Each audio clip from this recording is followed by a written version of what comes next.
Indo-British Advanced Pain Clinic, నొప్పి మాయం surgery దూరం. For appointments 9155515563.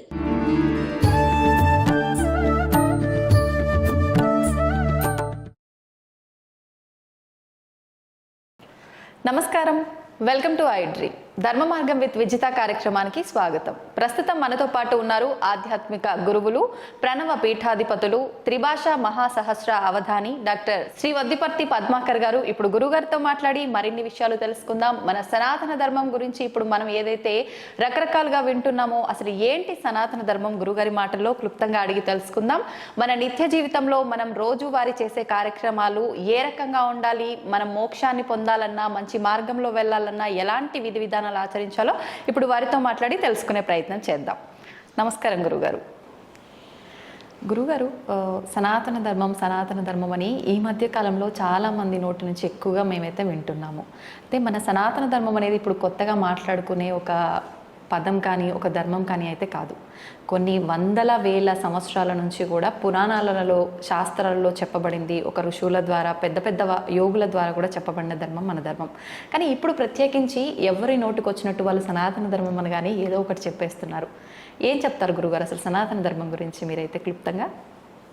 నమశివాభ్యాం నవయౌవనాభ్యాం పరస్పరాశ్లిష్ట వపుర్ధరాభ్యాం నగేంద్రకన్యా వృషకేతనాభ్యాం నమో నమ శంకర పార్వతీభ్యాం అని పార్వతీ పరమేశ్వరులకు ముందుగా నమస్కారం చేసుకుందాం.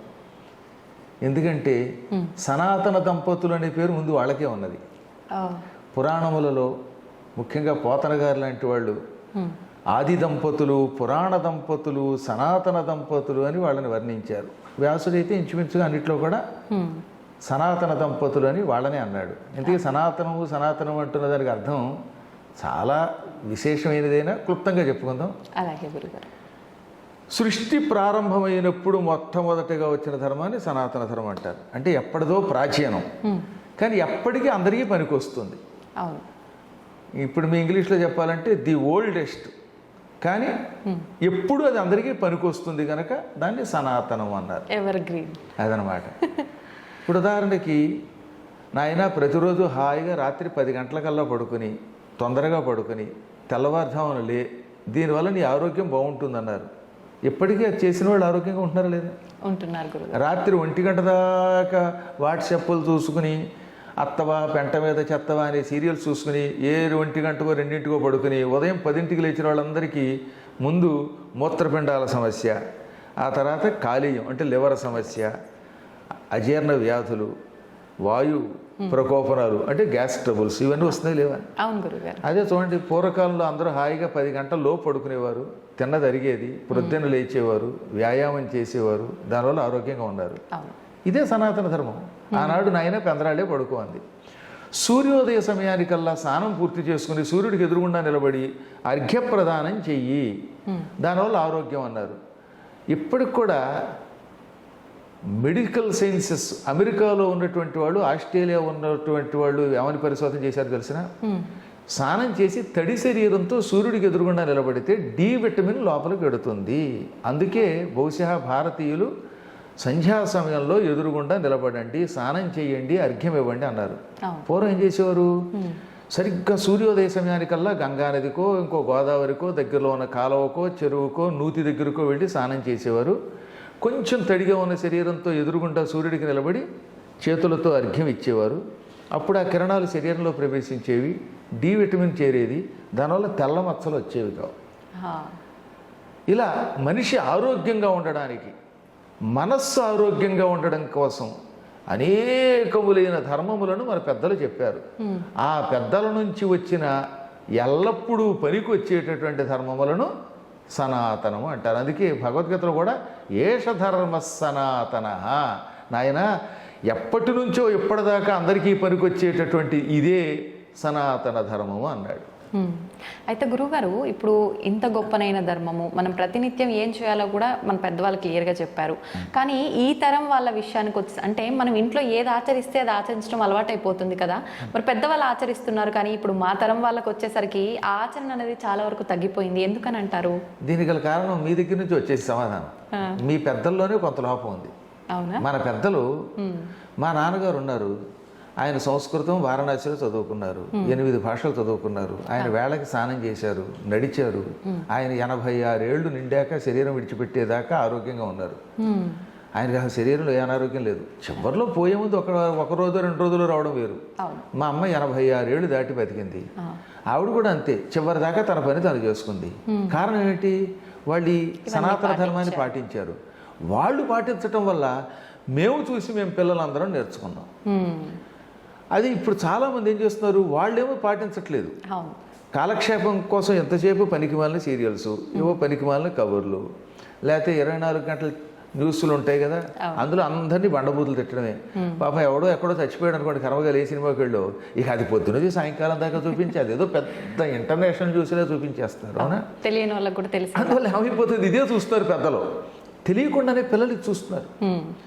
ఇప్పుడు నా అదృష్టం ఏమిటంటే, మా దగ్గర మంత్రోపదేశం పొందిన వాళ్ళు నేను ఎరిగి 5 లక్షల కంటే ఎక్కువ మంది శిష్యులు ఉన్నారు మొత్తం ప్రపంచవ్యాప్తంగా. అందులో నాగోల్లో ఇప్పుడు నేను పురాణం చెబుతున్నాను ప్రస్తుతం. సాయంత్రం మీరు ఎప్పుడన్నా 6 గంటలకు వస్తే తెలుస్తుంది. పురాణానికి వచ్చే వాళ్ళలో సగం మంది కుర్రవాళ్ళే, ఆడవాళ్ళైనా మగవాళ్ళైనా, 30 ఏళ్ళ లోపు వాళ్ళు. ఇంతంత పిల్లలు కూడా కావాలంటే ఒకసారి యూట్యూబ్లో మా దాంట్లో పనిచేస్తే సాయంత్రం అయ్యాక చివరిలో చూడండి, జై శ్రీరామ్ అంటున్నారు పిల్లలు. వాళ్ళు బొట్టు పెట్టుకుంటున్నారు, అనేక రకాలుగా మళ్ళీ ఈ ధర్మాన్ని ఆచరిస్తున్నారు. కారణం ఏమిటి?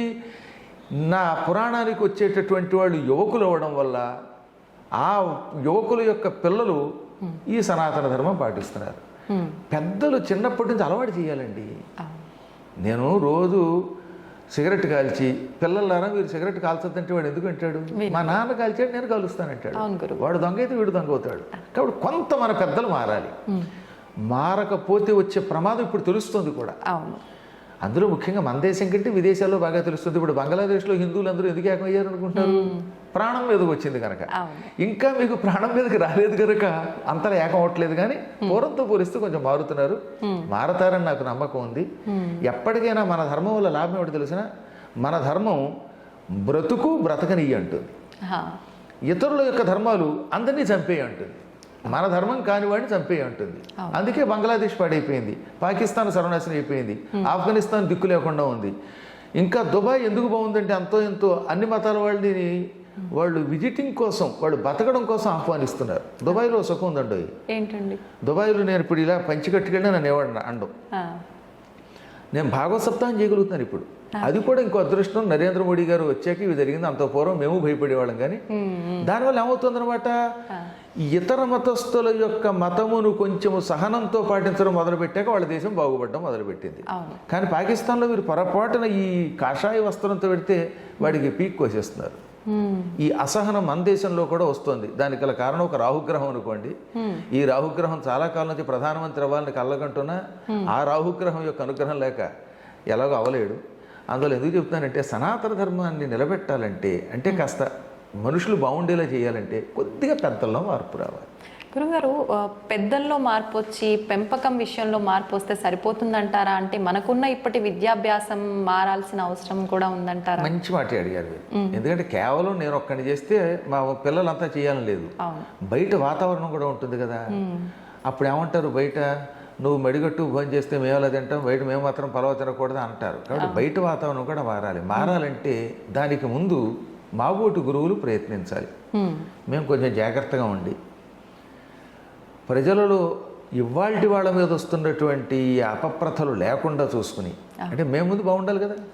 ప్రవాచకుల యొక్క మాటలు ఎఫెక్ట్ చాలా గ్యారంటీగా ఉంటుంది గురువుగారు. ఇప్పుడు మేము ఉపన్యాసం చెప్పామంటే మాకున్న ఫాలోవర్స్ మాకుంటారు. రాముడి భక్తులు రాముడికి ఉంటారు, రావణాసుడి భక్తులు ఉంటారు, అది వేరే విషయం. కానీ రాముడి భక్తుల్ని రాముడు బాగు చేయాలంటే రాముడు బాగుండాలి. కాబట్టి నేను జాగ్రత్తగా దొంగతనాలు లేకుండా, అసత్యాలు లేకుండా, దొంగ జ్యోతిష్యాలు చెప్పి ఇంకా పెళ్ళి అయ్యి అవ్వకుండా అనేవాడికి పెటాకులు వస్తాయని చెప్పే పిచ్చి మాటలు మాట్లాడకుండా ధర్మాన్ని పాటించి కొంచెం జాగ్రత్తగా చెబితే అప్పుడు చాలామంది మారతారు. ప్రపంచంలో సంఘంలో మార్పు వస్తే అందరిలో మార్పు వస్తుంది. ఇది ఒక్క రోజులో అవ్వదు, ప్రయత్నం చేయాలి, చేద్దాం. ఆశావదనం కదా మనం. అందుకనే కాళిదాసు గొప్ప మాట అన్నాడు, యత్నే కృతే యదిన సిద్ధ్యతి కోత్రదోష. అంటే ముందు నువ్వు ప్రయత్నించు, ప్రయత్నించినప్పటికీ అందులో విజయం లభించకపోతే నీ తప్పు లేదు, నువ్వు ప్రయత్నించావు. ఫలితం తర్వాత సంగతి చూద్దాం, ముందు నువ్వు ప్రయత్నించి, ఎవడో ఒకడు ప్రయత్నించాలి. అందులో ముందు మనం ప్రయత్నిద్దాం. నేను, మా ఇల్లాలు, మా పిల్లలు, అలాగే మీరు, మీ పిల్లలు ఇలా చేయగా మారిపోతారండి గ్యారంటీగా. ఒకప్పటి రోజుల్లో మేము అమెరికా 2006లో వెళ్ళాను మొదటిసారిగా. అంటే 18 ఏళ్ళు పూర్తయి, అప్పుడే 1907. 18 సార్లు ఇప్పటికి వెళ్ళాను నేను. మొదట్లో నేను వెళ్ళినప్పుడు ప్యాంటు షర్టు వేసుకునేవాడిని ఎయిర్పోర్ట్లో. ఇప్పుడు అవసరం లేదు. ఇప్పుడు హాయిగా ఈ కాషాయమే, ఈ వస్త్రమే వేసుకుని పెడితే గౌరవిస్తున్నారు. మన సంప్రదాయం మీద వాళ్ళకి ఆసక్తి వచ్చింది. అలా క్రమక్రమంగా వాళ్ళలో మార్పు తెచ్చాం, వాళ్ళలో సహనం తెచ్చాం. ఇంగ్లాండ్ వెళ్ళినా, ఆస్ట్రేలియా వెళ్ళినా, లేకపోతే ఇంకో చోటకి వెళ్ళినా తిరగలుగుతున్నాం. అవునా? అవును గురుగారు. ఇది ఎందువల్ల వచ్చింది? చేయగా వచ్చింది. అందులో ముందు మనం ఏం చేయాలన్నమాట, మన ప్రయత్నం మనం బాగు చేద్దాం, మనం బాగుందాం అని ప్రయత్నం చేయాలి. చేయగా ఎప్పటికప్పుడు బాగుపడుతుంది. బాగుపడకపోతే మన తప్పు లేదు, మన ధర్మం మనం నిర్వర్తించాం. మీరు ఉద్యోగ ధర్మం ఒకటి ఉంటుంది కదా, మీరు కష్టపడి మీ ఉద్యోగం చేశారు, మీ బాస్ మెచ్చుకున్నారా, అది అదృష్టం. ఎస్ అంటే అది అందం, ఎస్ అన్నా పట్టించుకోవద్దు, మీ ప్రయత్నం మీరు చేయటం. అంతే. గురుగారు, ఇప్పుడు మీరే చెప్పారు విదేశాల్లో, ఇప్పుడు మీరు ఒక ఎగ్జాంపుల్గా ఇంతకు ముందు మీ వస్త్రధారణ అలా ఉండేది, ఇప్పుడు ఇలా ఉంది అని చెప్పి. అంటే ఒక వస్త్రధారణ విషయంలోనే కాదు, మన ధర్మం పైన కూడా విదేశీయులకు ఎక్కువగా గౌరవం పెరగటం అయితే మనం చూస్తున్నాము. కానీ మన హిందూ ధర్మంలో, మన సనాతన ధర్మంలో ఉండి కూడా మన ధర్మాన్ని అవమానించి మాట్లాడే వాళ్ళు కూడా చాలా మంది ఉన్నారు. ఇప్పుడు ఇందాక మనం మాట్లాడుకున్నట్టు పెంపకము, విద్యాభ్యాసము ఇవి సరిగ్గా లేకపోవడమే అంటారా, లేదంటే వాళ్ళు చేసుకున్న కర్మను బట్టి ఇలా మాట్లాడుతున్నారు? ప్రస్తుతం భారతదేశానికి ఉన్న సమస్య ఏంటంటే, భారతదేశంలో ఇది తల్లిదండ్రుల బాధ్యత, కేవలం గురువుల బాధ్యత కాదు, సమాజపు బాధ్యత ఎక్కువగా ఉండాలి. అది లేదు. మన దేశంలో స్వేచ్ఛ ఎక్కువైపోయింది. 70 ఏళ్లుగా కొన్ని దరిద్రపు పార్టీలు పరిపాలన చేసి ఈ దేశాన్ని పాడు చేసేసి, దీనివల్ల ఏమైపోయింది? ముఖ్యంగా ఓ పక్కన లౌకికవాదం అనే పేరుతోటి ఇతర మతస్థుల్ని సమర్థించి మనల్ని నాశనం చేసేవాళ్ళు కొందరు, ఈ నికృష్టపు కమ్యూనిస్టులు కొంతమంది, ఏదో లేకపోతే ఆ వాదం ఈ వాదం అనేవాళ్ళు, ఇటువంటి వాళ్ళు ఎక్కువైపోయారు. విదేశాల్లో అది లేదండి. విదేశాల్లో ఉన్న సుఖం ఏంటంటే, ఏదైనా ఒక ధర్మంలోకి అడుగు పెట్టాక ఓహో దీనివల్ల మనకు లాభం ఉన్నదని వాళ్ళు తొందరగా కనిపెడుతున్నారు. ఫీనిక్స్ అని అరిజోనా స్టేట్లో అమెరికాలో ఒక నగరం ఉంది. అక్కడ నేను చాలా కాలం, ప్రతి సంవత్సరం అక్కడ ఒక 5 రోజులు 10 రోజులు పురాణం చెబుతాను. ఆ పురాణానికి ఒక ఆవిడ వచ్చేది. ఆవిడ బై బర్త్ అమెరికన్, అంటే అక్కడ సిటిజన్, వాళ్ళకి తెలుగు రాదు. ఆ తెల్ల ఆవిడకి అసలు తెలుగు రాదు, సంస్కృతం ఏమి రాదు, రోజు వచ్చి పురాణం వినేది. రవి గారు, ఆయన తోటపల్లి రవి, ఆయన ఒకప్పుడెప్పుడు అనంతపురం వాడు, ఇప్పుడు అక్కడ ఎప్పుడో సిటిజన్ అయిపోయారు. వాళ్ళంతా అక్కడే, వాళ్ళ పిల్లలు అక్కడే పుట్టి పెరుగుతున్నారు. అక్కడ వాళ్ళ ఇంట్లో జరిగేదనమాట. ఆవిడ ఏముందో తెలుసా, I don't know your language but your expressions are very good, that impact is on me అంది ఆవిడ. అంటే కేవలం నన్ను చూస్తూ నా ముఖ కవళికలతో ఆవిడ మారుతుంది. ఆ తర్వాత ఇవాళ కొన్ని కొత్త సాధనాలు వచ్చి మనం మాట్లాడుతూ ఉంటే ఆన్ ది స్పాట్ ట్రాన్స్లేట్ చేసి వినగలుగుతున్నారు వాళ్ళు చెవులో పెట్టుకుని. అప్పుడు ఆవిడకి అర్థమయ్యింది. ఇప్పుడు ఆవిడ చూపిస్తే మీకు ఆ ఫోటో ఆశ్చర్యపోతారు. ఆవిడ ఎంత విభూతి పెట్టుకుని, ఎంత బొట్టు పెట్టుకుని ఉంటే, ఆహా, అసలే సహజంగా వాళ్ళు తెల్లగా ఉంటారు, ఆ చీర అవి కట్టుకుని ఎంత ముచ్చటగా ఉంటున్నారు. నిజంగానే. అలాగే సిన్సినాటి అంటే కొలంబస్ అనే పేరున్నారుగా, ఆ కొలంబస్కు దగ్గరలో ఉంటుంది. ఆ స్టేట్ని ఒహాయో అంటారు. అక్కడ ఒక ఆయన ఉన్నాడు. అసలు అలాంటి వాళ్ళందరినీ మీకు చూపించాలన్నమాట. వాళ్ళందరూ మన ధర్మంలోకి వచ్చారు. వాళ్ళు ఏమంటున్నారో తెలిసిన, ఏళ్ల తరబడి మేము అనేక మతాల్లో తిరిగాం, కానీ మన హైందవ ధర్మం వల్ల వచ్చిన ప్రశాంతి, ఇందులో ఉన్నంత సహనం, ఇందులో ఉన్నంత ఆనందం ఈ నియమాల వల్ల వచ్చే ఆరోగ్యం ఎక్కడ లేదంటున్నారు. అక్కడ ఈ లౌకికవాదాలు, ఈ పిచ్చివాదాలు తక్కువ. వాళ్ళు నిజం ఉంటే ఒప్పుకుంటారు, నిజాయితీ. కాబట్టి అక్కడ బాగా వ్యాప్తి చెందుతోంది. అక్కడ ఇష్కాన్ అద్భుతంగా ఉంది, శివాలయాలు బాగున్నాయి. నాకు చాలా ఇష్టం. మా తండ్రి, తల్లి, గురువు దైవంగానే భావించేది గణపతి సచ్చిదానంద స్వామి వారిని. మా స్వామీజీ యొక్క ఆశ్రమాలు ఎన్నున్నాయో అక్కడ. టెక్సాస్లో డాలస్లో స్వామీజీ కార్యసిద్ధి హనుమంతుడి గుడి కట్టించారు. ఒక 25 ఎకరాల స్థలంలో ఉంటుంది. ఇప్పుడేమో హ్యూస్టన్లో కడుతున్నారు. ఆ చికాగోలో ఉంది. మేరీల్యాండ్ అంటే వాషింగ్టన్ DC దగ్గర ఉంటుంది. ఇది అమెరికా రాజధాని వాషింగ్టన్ కదా, దానికి పక్కన. ఈ ప్రాంతాల్లో వారి గుడులలో ఎంతమంది తెల్లవాళ్ళు ఉన్నారో తెలిసిన. ఆ విధంగా ఏమవుతుందనమాట, ఈ పిచ్చి లౌకికవాదం అనే పేరుతో మన ధర్మాన్ని నడిచేవాళ్ళు లేరు. వాళ్ళు బాగా పెంచుతున్నారు. కొంతకాలానికమ్మా నేను నిజం చెబుతున్నాను, ఇంకో 25 ఏళ్ళు ఇలా జరిగితే అమెరికా పూర్తిగా ఒకానొకప్పుడు భారతదేశం అయిపోతుంది. ఎక్కడ చూసినా ఆలయాలే, ఎక్కడ చూసినా సనాతన ధర్మమే. ఏ వైపు చూసినా మనకంటే ఎక్కువగా కార్తీక మాస వ్రతాలు ఆచరిస్తున్నారు, దానాలు చేస్తున్నారు, ధర్మాలు చేస్తున్నారు, దీపాలు వెలిగిస్తున్నారు, ఇళ్లలో గుడి కింద మార్చేస్తున్నారు. కృష్ణ పద్మ గారిని ఒక ఆవిడ ఉన్నారు డాలస్లో, నాకు పరమ శిష్యురాలు. ఆవిడ ఇల్లు పూజా మందిరం చూస్తే మన అది చిక్కడపల్లి దగ్గర ఉన్నటువంటి గుడి అంత ఉంటుంది అక్కడ. ఆ ఇంటికి నా పేరే పెట్టేశారు. మా గోత్రం పేరు శ్రీవత్సనేలేమని పేరు పెట్టారు ఆవిడ. ఎంతంత బాగా తయారవుతున్నారో చూడండి. అలాగే ఇంగ్లాండ్లో అవధానం శ్రీనివాస్ గారు ఉన్నారు, డాక్టర్ గారు. వాళ్ళేం సామాన్యులు కదండి, ఇప్పుడు నేను చెప్పిన వాళ్ళంతా హై లెవెల్ డాక్టర్స్. శ్రీనివాస్ గారు వాళ్ళ ఆవిడ ఇంగ్లాండ్లో పేరు పోసిన ప్రఖ్యాతి చెందినటువంటి డాక్టర్లు. ఇప్పుడు ఆ ఇళ్లలో పూజా మందిరంలో ఉన్నాయి. డాక్టర్ విజయ నిర్మల గారని ర్యాలీలో ఉన్నారు నార్త్ కెరోలినాలో. ఆవిడ పట్టుకుంటే $25,000 ఫీజు ఇవ్వగలిగేంత లెవెల్లో ఉన్న ఆవిడ. అంటే అంత బాగా వైద్యం చేస్తారు ఆవిడ. క్యాన్సర్ స్పెషలిస్ట్ కూడా పైగా. అసలు వాళ్ళ ఇల్లు ఒక ప్యాలెస్లో ఉంటుంది. ఆ డాక్టర్ గారు ఇల్లు చూడండి, ఆయన భార్య రోజు ఇంట్లో పూజా మందిరం పెట్టుకుంటే ఆ పూజా మందిరం మరొక గుళ్ళే కనపడుతుంది. ఇలా ఒకళ్ళు కదా చెప్పేది. ఇప్పుడు నా శిష్యులుగానే చెబుతున్న వాళ్ళల్లో 90% అయితే టాప్ స్థాయిలో ఉన్న డాక్టర్లు లేదా సాఫ్ట్వేర్ వాళ్ళు. ఎందుకు వీళ్ళు ఈ దారిలోకి వస్తున్నారు అంటే వాళ్ళకి అందులో ధర్మం తెలుస్తోంది. అలా వాళ్ళంతా చదువుకున్న వాళ్ళు, మంచి మంచి శాస్త్రవేత్తలు ఈ రంగంలోకి వస్తున్నారు. చదువు లేనటువంటి వాళ్ళు, ఏళ్ల తరబడి అనవసరంగా వాటి మీద వీటి మీద గందరగోళం చేసేటటువంటి వాళ్ళు, పిచ్చి పిచ్చి పరిశోధనలు చేసి ప్రొఫెసర్లను పెట్టుకునే వాళ్ళు ఇక్కడ తయారయ్యారు. వీళ్ళు నాస్తికవాదాన్ని ప్రబలింపజేస్తున్నారు. ఆ రకమైన వాళ్ళు భారతదేశానికి ముప్పు. వీళ్ళ నుంచి మనం ముప్పు ఎదుర్కొని వీళ్ళని బాగు చేయాలి.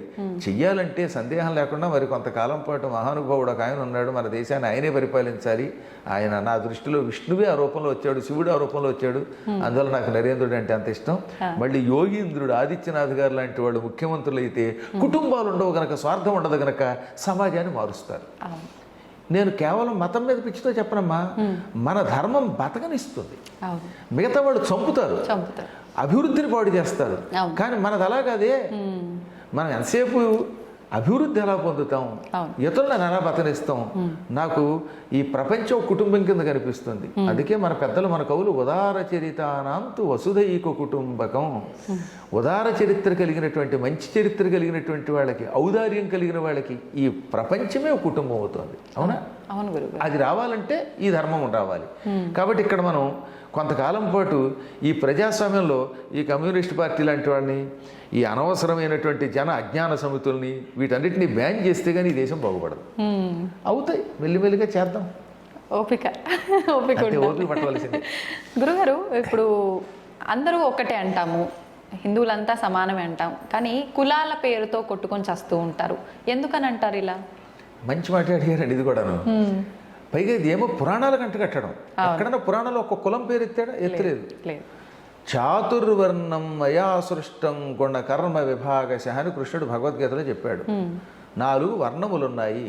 అవి పుట్టుకతో కాదు, గుణ కర్మ విభాగశ అంటే గుణములను కర్మములను బట్టి విభజింపబడ్డాయి. అంటే మీ గుణాన్ని బట్టి మీకు పేరు పెట్టారు. ఇప్పుడు మీరు కావాలంటే కాసేపు కొంతకాలం పాటు ఆహార నియమాలు పాటించి వేదం చదివితే మిమ్మల్ని బ్రాహ్మణుడు అంటారు. మీరు కత్తి పుచ్చుకుని యుద్ధానికి వెళ్ళి దుష్ట శిక్షణ చేసి ప్రజల్ని రక్షిస్తే అప్పుడు ఏమంటారు? క్షత్రియుడు అంటారు. క్షత్రియుడు అంటే అర్థం ఏంటి? క్షతాత్ త్రాయతే ఇది క్షత్రియ. మీరు చూస్తూ ఉండగా మిమ్మల్ని ఆశ్రయించుకున్న వాళ్ళకి గాయం కాకుండా కాపాడితే మిమ్మల్ని క్షత్రియుడు అంటారు. అంటే ఇప్పుడు ఉదాహరణకి మీరు రాణి రుద్రమదేవి అనుకోండి, కాసేపు మీ ప్రజలకి ఒక్క గాయం ఎంతో పుండవ్వకుండా, రక్తం కారకుండా మీరు కత్తిపుచ్చుకుని యుద్ధం చేసి ఆ శత్రువులు తప్ప వాళ్ళని రక్షిస్తున్నారు కనుక మిమ్మల్ని క్షత్రియుడు అన్నారు. పురుషుడు క్షత్రియుడు, క్షత్రియురాలును. అవునా? అలాగే గోవులను రక్షిస్తూ, దాన ధర్మములు చేస్తూ, వ్యాపారం చేస్తే వైశ్యుడు అన్నారు. అంటే నేను కూడా వ్యాపారం చేస్తే వైశ్యుడే, నేను కూడా గోవులు రక్షిస్తే. పంటలు పండించి భోజనం పెట్టి తన త్యాగంతో ఇంతమందిని బతికిస్తూ శూద్రుడు అన్నారు. అది దాని అంతరార్థం. అన్నం పెట్టి అన్నపూర్ణలా కాపాడేవాడు, కష్టపడి 10 మందిని బతికించేవాడు. కాబట్టి ఇప్పుడు ఇవాళ మనం అందరం అన్ని పనులు చేస్తున్నాం. కాబట్టి అందరం బ్రాహ్మణ క్షత్రియ వైశ్య శూద్రులమే. అలా కాకుండా ఏమైపోయింది, క్రమక్రమంగా ముస్లిముల దండయాత్రలో ఈ కులాలు వచ్చాయి. అంత పూర్వం లేవు. గజనీ మహమ్మద్దు, గోరీ మహమ్మద్దు ఇలాంటి వాళ్ళు దండయాత్రకు వచ్చినప్పుడు రక్షించుకోవడానికి గుంపులుగా ఏర్పడ్డారు. సంస్కృతంలో కులము అంటే ఏ గ్రూప్ ఆఫ్ అని అర్థం, అంటే గుంపు అని అర్థం. గోకులం అంటే అర్థం ఏంటి, గోవుల యొక్క సమూహం. వ్యాఘ్ర కులము అంటే పులుల యొక్క సమూహం. సింహ కులము మీరు ఎప్పుడో చూడండి, డిక్షనరీ చూడండి, కావాలంటే నా దగ్గరే ఉంటుంది సూర్యరాయందరి గట్టు. కాబట్టి పులుల గుంపు. జనం గుంపుగా చేరి తమను తాము రక్షించుకోవడానికి ఈ పాపాత్ముల నుంచి ఒక సంఘంగా చేరారు. ఆ సంఘానికి క్రమంగా వాళ్ళే పేర్లు పెట్టేసుకున్నారు. ఆ పేర్లు క్రమంగా ఇప్పుడు వాళ్ళ కులాలుగా మారిపోయాయి. అవి ఏదో రక్షణ కోసం పెట్టుకున్న వాటిని బ్రిటిష్ వాళ్ళు కావాలని మనకి ఐకమత్యం లేకుండా చేసి తగాదా పడ్డానికి విభజించారు. ఇదంతా పూర్తిగా బ్రిటిష్ వాడి కుట్ర. ఇప్పుడు మీరు చదువుతున్న హిస్టరీ అంతా మోసం. ఈ మెకాలే లాంటి వాళ్ళు, మ్యాక్డొనాల్డ్ లాంటి వాళ్ళు, ఇలాంటి వాళ్ళంతా కలిసి దీన్ని పాడు చేస్తే నెహ్రూ గారు దీన్ని ఇంకా బాగా పాడు చేశాడు. ఆ రకంగా ఈ చరిత్రను వక్రీకరిస్తే ఇందులో పడిపోయి మనలో మనం కొట్టుకు తెచ్చిపోతున్నాం, ఎప్పటికీ విడిపోకుండా. నిజమునకు మన పురాణ శాస్త్రములలో వేదములలో కులములు లేవు.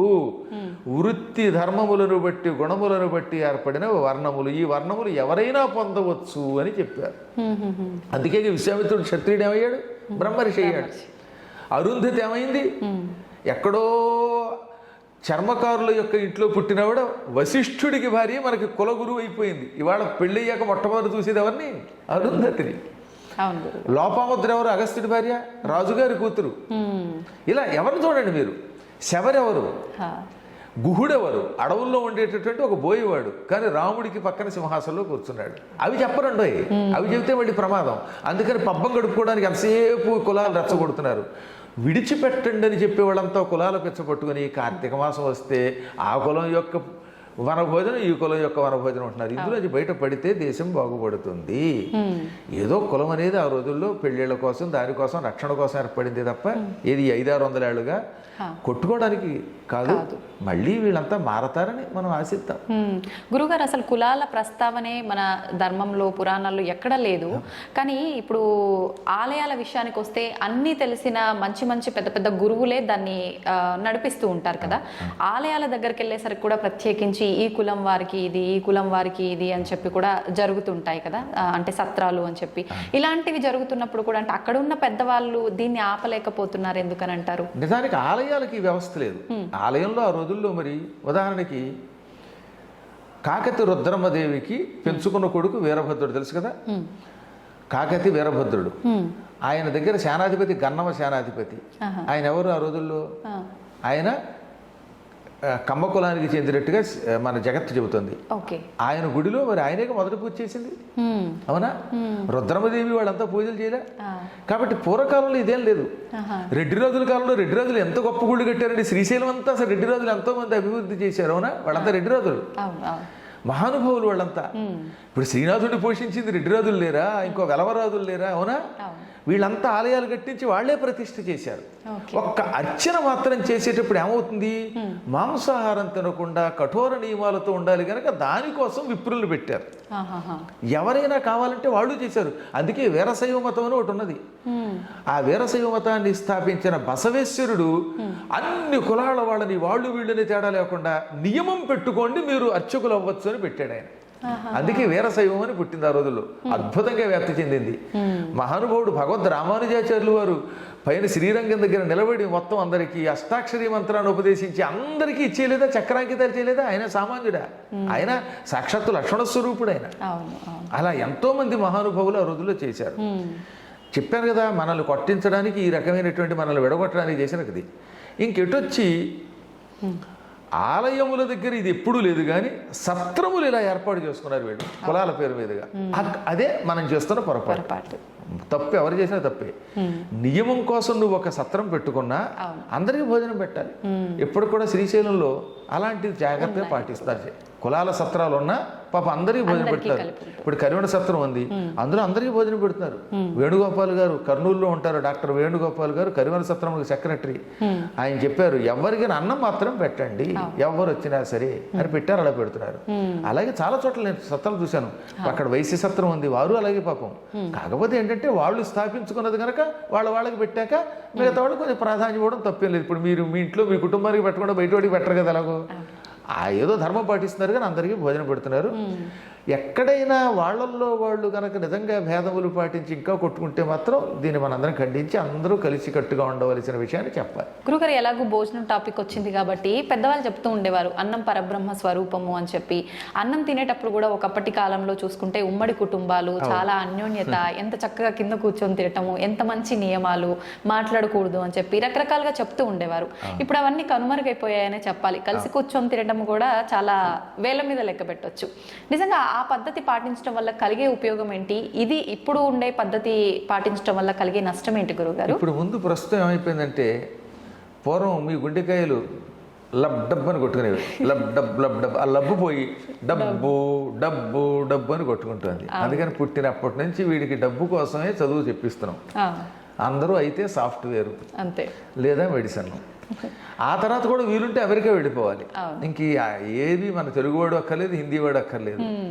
ఈ డబ్బు పెచ్చ ఎప్పుడైతే పుడుతుందో చిన్నప్పటి నుంచి పిల్లల్ని మనతో పాటు భోజనం చేయకుండా, లేచి లేవగానే స్నానం చేసినా చెప్పినా రోడ్లో నిలబడి ఉండగానే కూరేస్తున్నాం. ఏదో పాపాడు ఏం తింటున్నాడో వాడికి తెలియదు.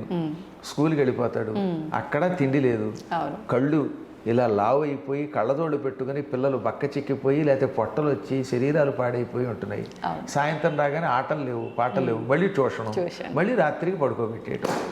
లేదా ఉన్న కాసేపు ఏమవుతుంది వాట్సాప్లు, ఫోన్లు. ఆ ఫోన్లో కూడా భయంకరమైన హింసకు సంబంధించిన చూడడం. వీటి వల్ల ఏమైపోతుంది, ఇంకా కూర్చుని అన్నం తినే అవకాశమే లేదు.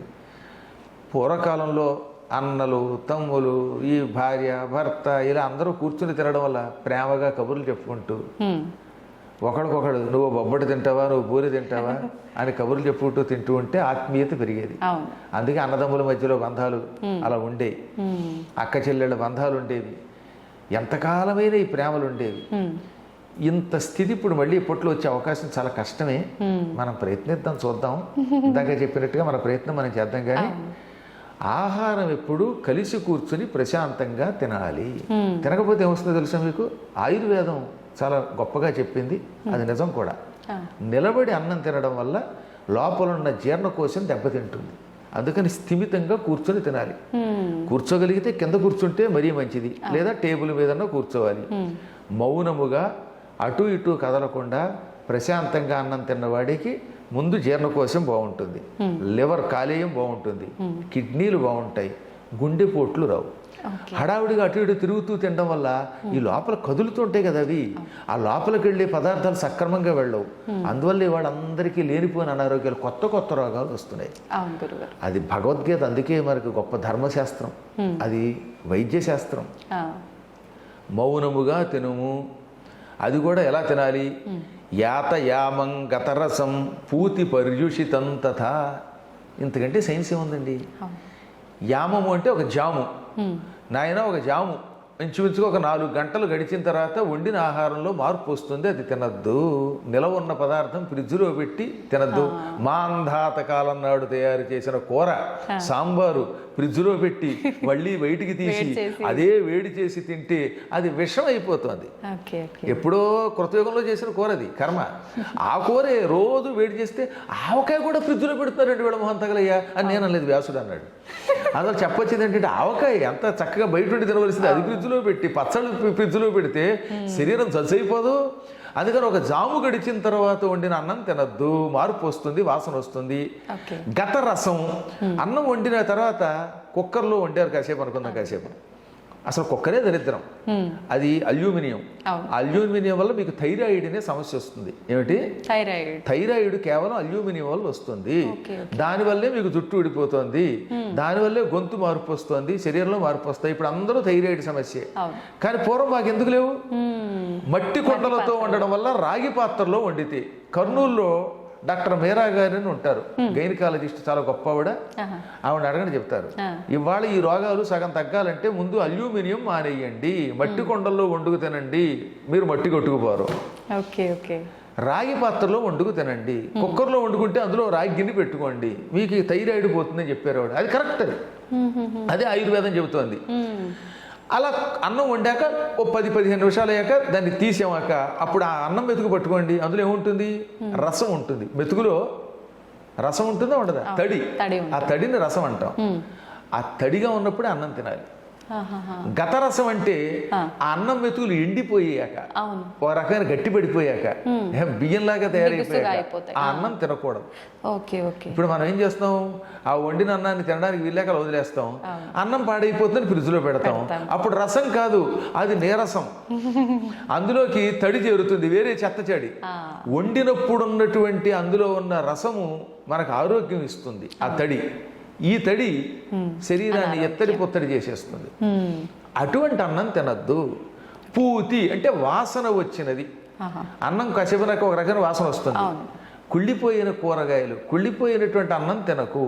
పర్యుషితము, ఈగలు, దోమలు, చీమలు పడినవి, తల వెంట్రుకలు పడినవి.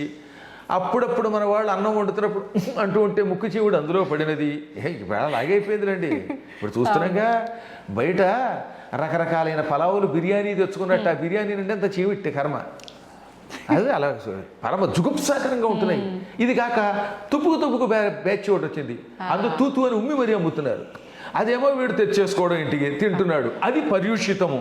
ఇవి తింటే ఏమొస్తాయండి, కోవిడ్ రాకపోతే ఆవిడ వస్తుందా? కోవిడ్ అందుకే వస్తుంది ఈ రోగాలన్నీ. కాబట్టి ఇవి తినద్దు, ఆరోగ్యంగా ఉండు అని చెప్పారు. అవునా? కాబట్టి ఈ విధంగా మనకి ఏమైనా ఎప్పటికప్పుడు మన ఆహార విషయాల్లో జాగ్రత్తగా ఉండండి. అందరూ కలిసి ఉండండి, కూర్చుని తినండి, మంచిగా మాట్లాడుతూ తినండి. ఆ శరీరంలో మనకి పనికొచ్చేవి తినండి. ఎక్కువ కారం తినద్దు. కటుహు అంటే కారము లేక కొంచెం ఘాటుగా ఉండే పదార్థాలు. కట్వామల లవణాత్యుష్ణ తీక్ష్ణ రోక్షణ విధాహిన, ఇదంతా భగవద్గీతలో కృష్ణుడు చెప్పాడు.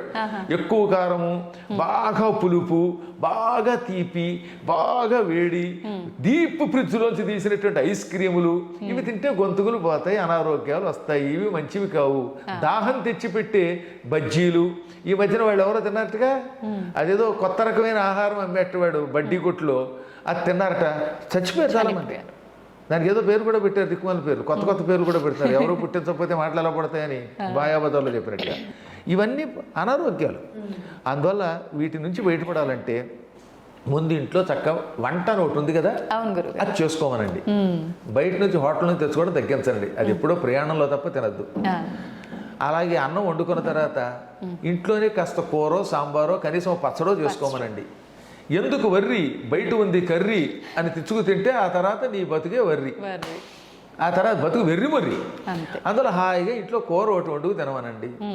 కాస్త పెరుగు కూడా ఇంట్లో తోడు పెట్టుకోమనండి. ఇంట్లో పాలు తాగమనండి. 10 మంది కూర్చొని తినమనండి. కనీసం భార్యాభర్తలేనో కూర్చొని తినమనండి. ఒక చిన్న విషయం చెప్పాలి ఇక్కడ. ఒక ఆయన గుంటూరులో పనిచేసేది ఒక ఆవిడ, ఒక ఆయన కాదు ఒక ఆవిడ ప్రొఫెసర్. వాళ్ళ ఆయన విశాఖపట్నంలో పనిచేసేవాడు. ఇద్దరు ప్రొఫెసర్లే పాపం. ఈ ఇద్దరికి 2 పిల్లలు. పాపం ఈవిడేమో ఉద్యోగం కోసం గుంటూరు, ఆయన వైజాగ్. ఆయన జిగ్జాగ్గా వైజాగ్ నుంచి వారానికి 1 రోజు శనివారం వచ్చేవాడు. ఆదివారం నాడు మాత్రం ఉండి మళ్ళీ సోమవారానికి వెళ్ళిపోయేవాడు. ఈ పిల్లలు ఏమైపోయేది, శనివారం సాయంత్రం దాకా వాళ్ళ నాన్న వస్తాడని ఎదురు చూసి నిద్రపోయే సమయానికి ఆయన వచ్చేవాడు పాపం. ఆదివారం వాళ్ళు లేవలేకపోయేవారు. వాడు స్కూల్కి వెళ్ళేసరికి ఈయన లేచేవాడు. చివరికి ఆదివారం వాళ్ళు వచ్చేసరికి మళ్ళీ తిరిగి ప్రయాణం అయ్యేవాడు. ఇలా కొంతకాలం గడిచాక ఒక రోజున పిల్లలు ఏమన్నారు తెలుసు, వాళ్ళ నాన్నని గుర్తుపట్టలేక, ఎక్స్క్యూజ్ మీ, మిమ్మల్ని ఎక్కడో చూసినట్టుంది. ఇదే మాట యాజ్ ఇట్ ఈజ్గా ఇప్పుడు నేనేమన్నాను అదే పిల్లలు వాళ్ళ నాన్నతో అన్నారు. ఎక్స్క్యూజ్ మీ, మిమ్మల్ని ఎక్కడో చూసినట్టుంది అన్నారు. ఆయన తలకే ముత్తుకున్నాడు. ఇంతకన్నా దరిద్రం ఇంకొకటి ఉంటుంది. బాబు ఏం చేస్తాడు డబ్బుల కోసం. ఆయన అక్కడ, ఈవిడిక్కడ, నువ్వక్కడ నేనిక్కడ, ఇంక కలిసేదెక్కడో నువ్వక్కడ నేనిక్కడ అని పాడుకుంటూ ఉంటే పిల్లలకి తల్లిదండ్రులు ఎవరో తెలియకపోతే ఇంకా కుటుంబంలో ఏముంటుంది, ఎవడి దాన్ని వాళ్ళది అయిపోతున్నారు కదా. ఏం సంపాదించి దీనివల్ల లాభం పొందుతున్నాం? ఉన్నంతలో కలోగంజో తినడంలో ఉన్న ఆనందం లేదు, అది పోయింది. అందరికీ డబ్బు పెచ్చబడిపోయింది, అందరికీ ఇళ్ళు ఒకేసారి వచ్చి పడిపోవాలి. ఈ దరిద్రం నుంచి బయటపడాలి, మరి ఏం చేస్తాం. గురుగారు, ఆహారం తినేటప్పుడు ఒకరి కంచాల్లోంచి ఒకరు తీసుకొని తినడము, ఎంగిలి అనేది పనికిరాదు అని చెప్పి అంటుంటారు కదా, అది నిజమేనా? అలా తినడం వల్ల దోషం ఏమైనా వస్తుందా? అసలు ముందు అనారోగ్యం కదమ్మా. నా నోట్లో ఉన్న బ్యాక్టీరియా ఏదో భార్యాభర్తలు తీసి పక్కన పెట్టండి, వాళ్ళిద్దరికీ తప్పదు కాబట్టి. ఇప్పుడు ఎవడు పడితే వాడు అక్కడ నిలబడిపోయి ఈ కంచంలోంచి అది తీసుకుని ఆ కంచంలోంచి ఇది తీసుకుంటూ ఉంటే, ఇంకా ఈ మధ్యకాలంలో కొన్ని ప్రాంతాల్లో చూస్తే మరీ దరిద్రం. నాకు ఒక వీడియో పంపించాడు మా శిష్యుడు ఒకడు. అందులో ఒక బ్యాచ్ ఉంది, వాళ్ళు కోడికూరో ఏవో వండుకున్నారు, ఎముకలు ఉన్నాయి, వీడు నాకడం అందులో వేయటం, ఇది మళ్ళీ ఆ పులుసులో వేస్తున్నాడు, మళ్ళీ వాడు అందులో వేస్తున్నాడు. ఇలా తింటూ ఉంటే ఈ భయంకరమైన బ్యాక్టీరియా అందులో చేరిపోతుంది కదా. అవి తింటే ముందు అనారోగ్యం కదా, రకరకాల రోగాలు వచ్చి పడిపోతాయి. అసలు ఈ ప్రపంచంలో నోట్లో ఉన్న క్రిములు ఇంకెక్కడ ఉండవు. అందుకే పొద్దున్న సాయంత్రం పళ్ళు తోముకోండి అని ఒక విషయం చెప్పారు.